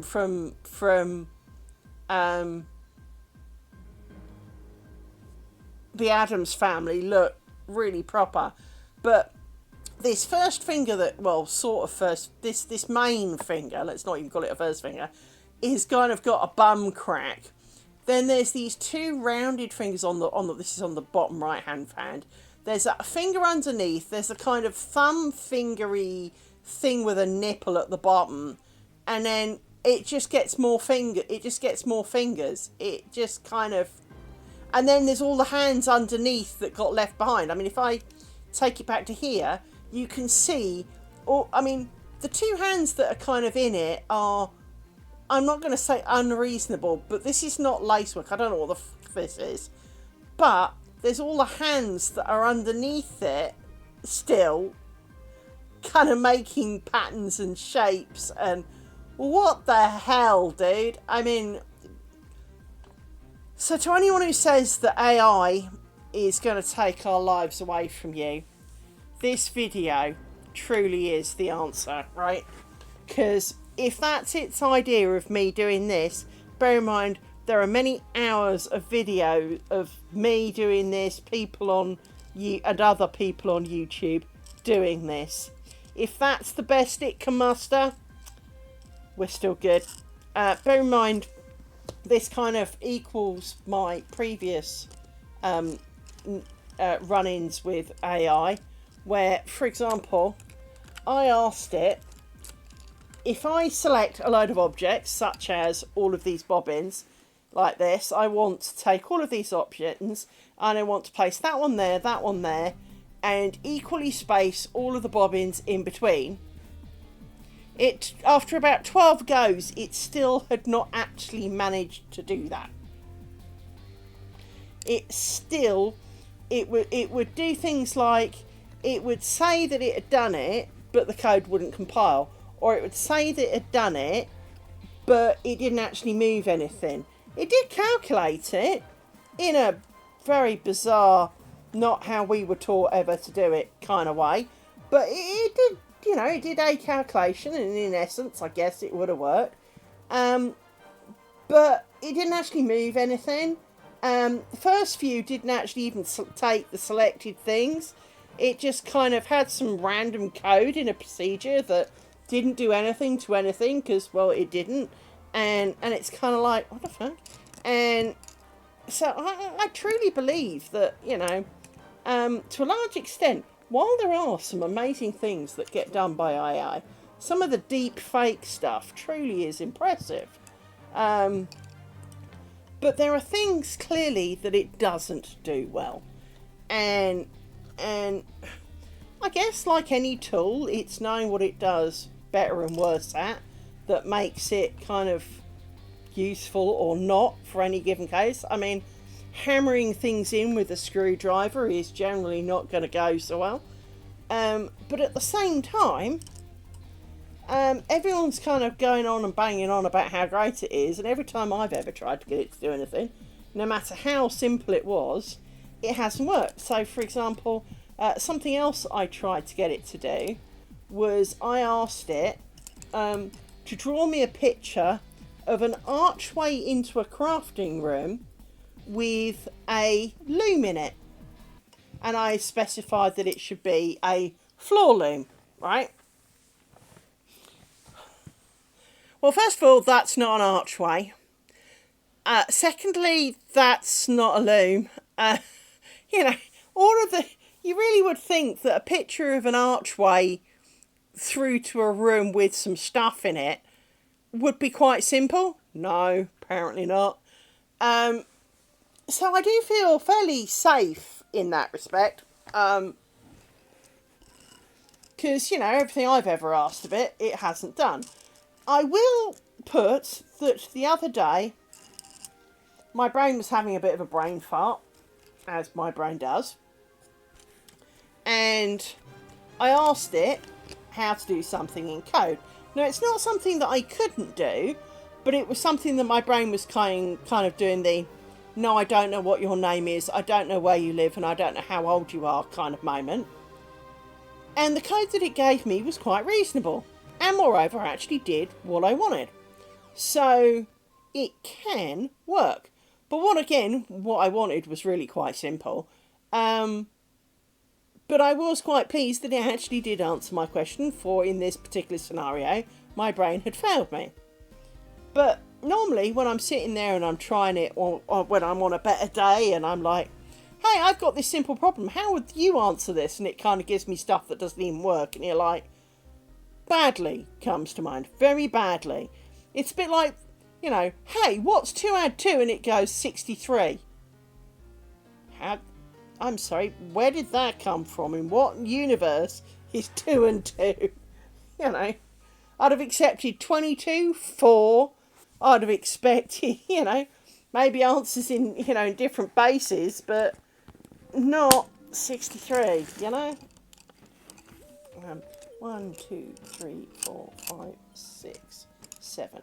I'm going to make you a little bit longer so that you fit in with the other things on this stick.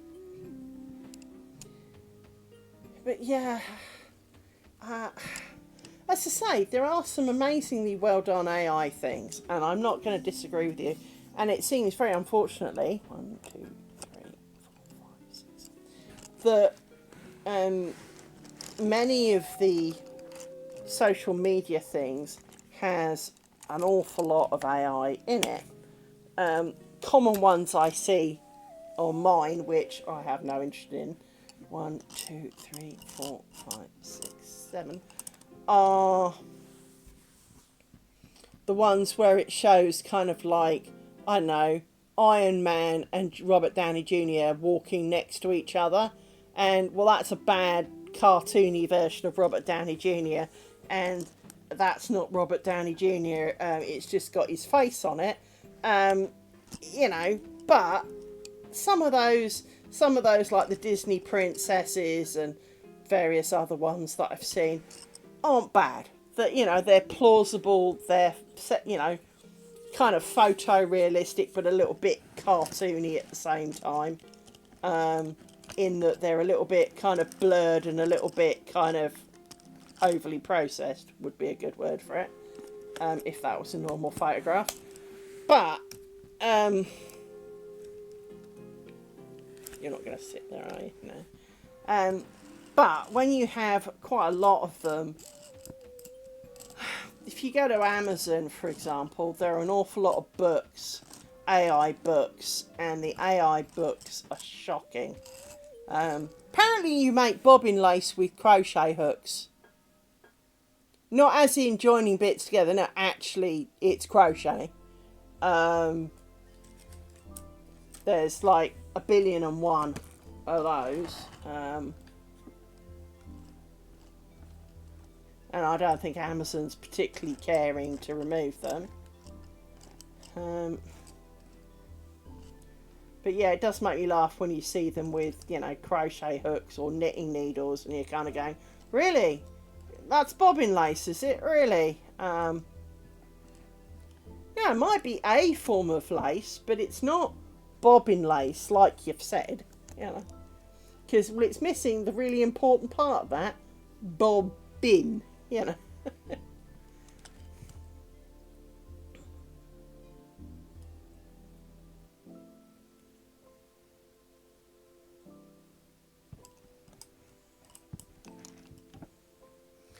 Oh, it is roastingly hot without the fan on. Go away, little mothy with flappy thing, whatever you are.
too far actually. Grab you and turn you backward maybe.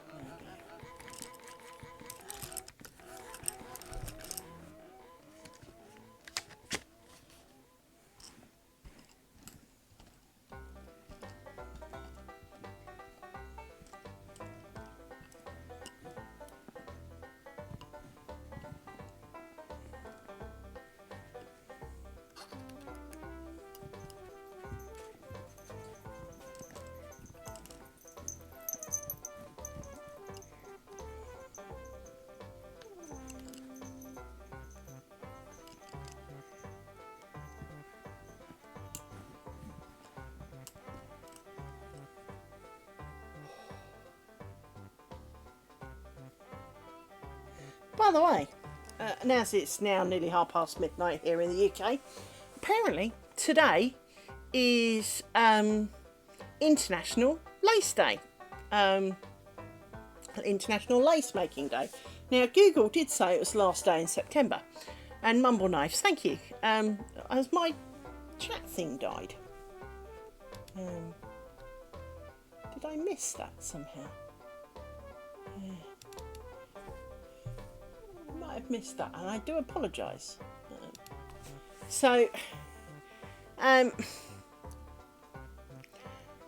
But it's International Lace Making Day, so I will be on later this afternoon, so probably 14 odd hours time, doing some more, because, well, it is. And I am on the map. I registered and put myself on the International Lace Makers map thing that they're doing.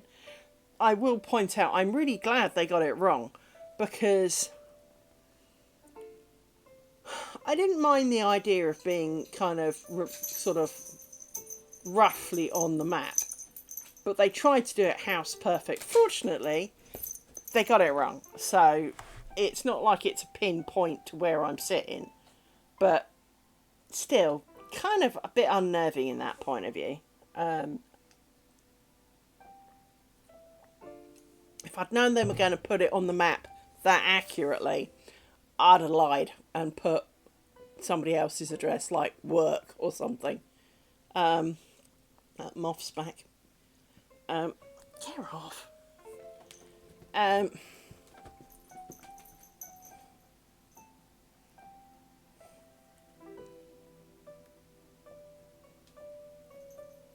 But yeah, so I'm glad that they've got my position slightly wrong, so that it doesn't kind of put a big target on my house. Not that I think, you know, most people would stalk me down or, you know, send death threats or whatever, but principle, you know, it's got the wrong road and everything. It's close, it's not far from here, but it is, you know, if they got it right, which obviously they were aiming for right, Moth, can you just not? You know, it's a bit hot. Sit down somewhere and let me flick you into infinity, you know?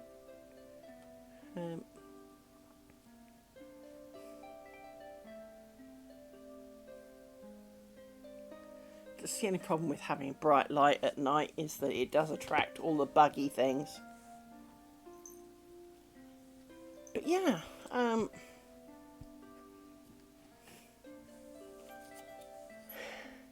so as I say, I will be back tomorrow. I'm going to do a bit more, but I will be back later. Hopefully Mr. Moth will not be back later. Sit still so that I can...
That's a good place to stop, I think.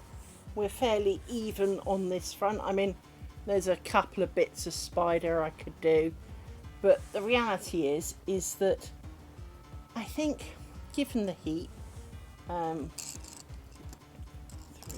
4, 5, 6, 7, quitting for the day is the name of the game. And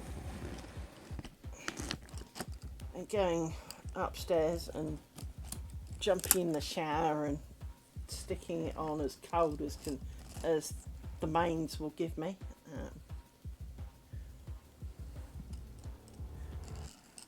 1, 2, 3, 4, 5, 6, 7. That's good. That all adds up.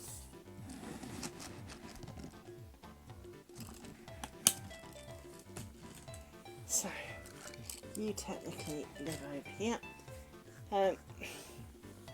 So yes, let me take a customary photograph. Now, I don't tend to take a photo of this for some reason. Don't suppose it really matters.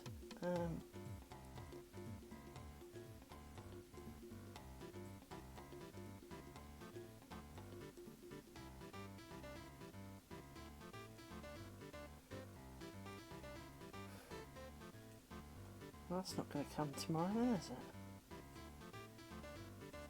So I just had a notification from Amazon. Well, I could have sworn it was supposed to be here tomorrow, but it said it's coming via DPD, and DPD don't do Sundays.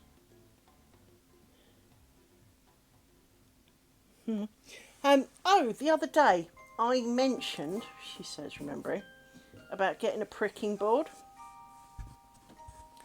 And I got these felt boards. They're really hard.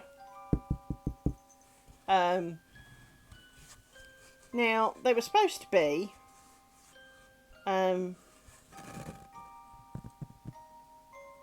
self-sticky, but there's no stick on them, which is even better. But these will be quite good for pricking, and they came in a pack of 6. So, yeah, pack of 6. So, I've got a few of these. I mean, they're the same both sides. Look, you know. But they're about 1 centimetre thick. It did say they were thicker than that, to be honest. But for what I want, this is fine. It would have been nice if they were thicker. But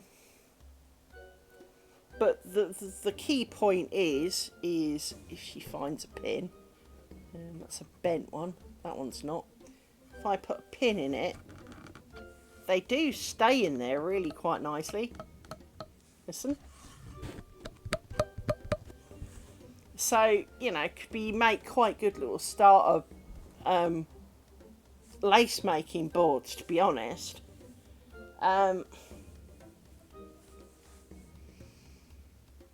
Or you could do, there's a lovely lady on YouTube. She makes tabletops. Tabletop lace pillows.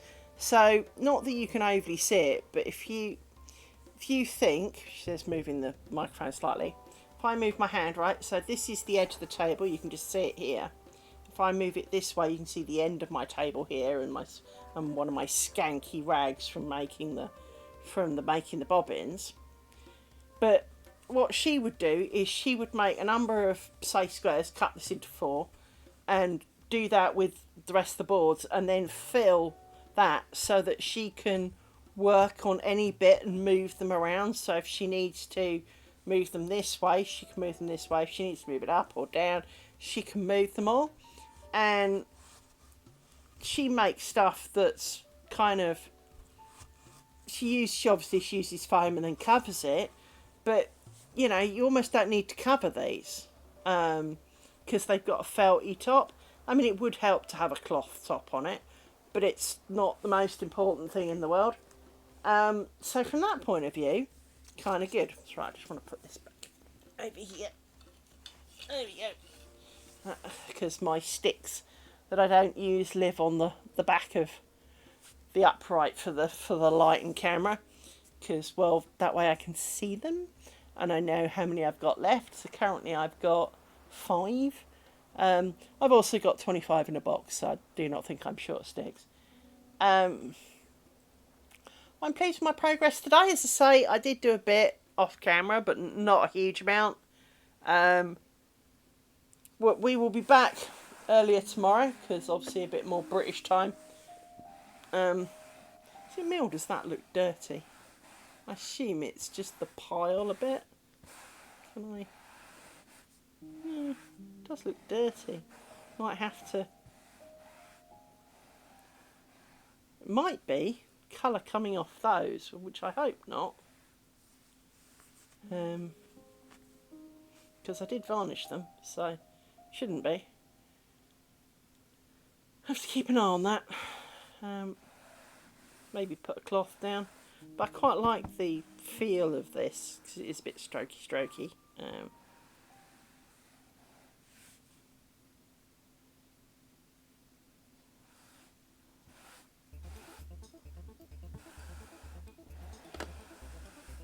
So if I do that, from some angles it looks alright, and some angles it doesn't, so I don't know.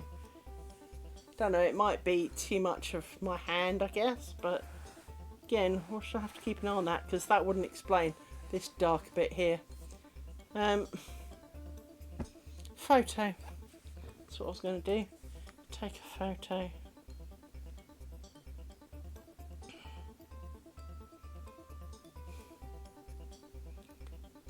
Photo app. There we go. Let's take it of a pile of pins. There we go. That.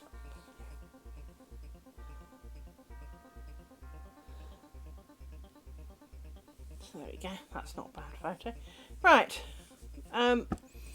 As I said, I shall be back tomorrow. I appreciate all of you who have come to watch me this evening. And I hope to see you all again fairly soon. Take care, everybody.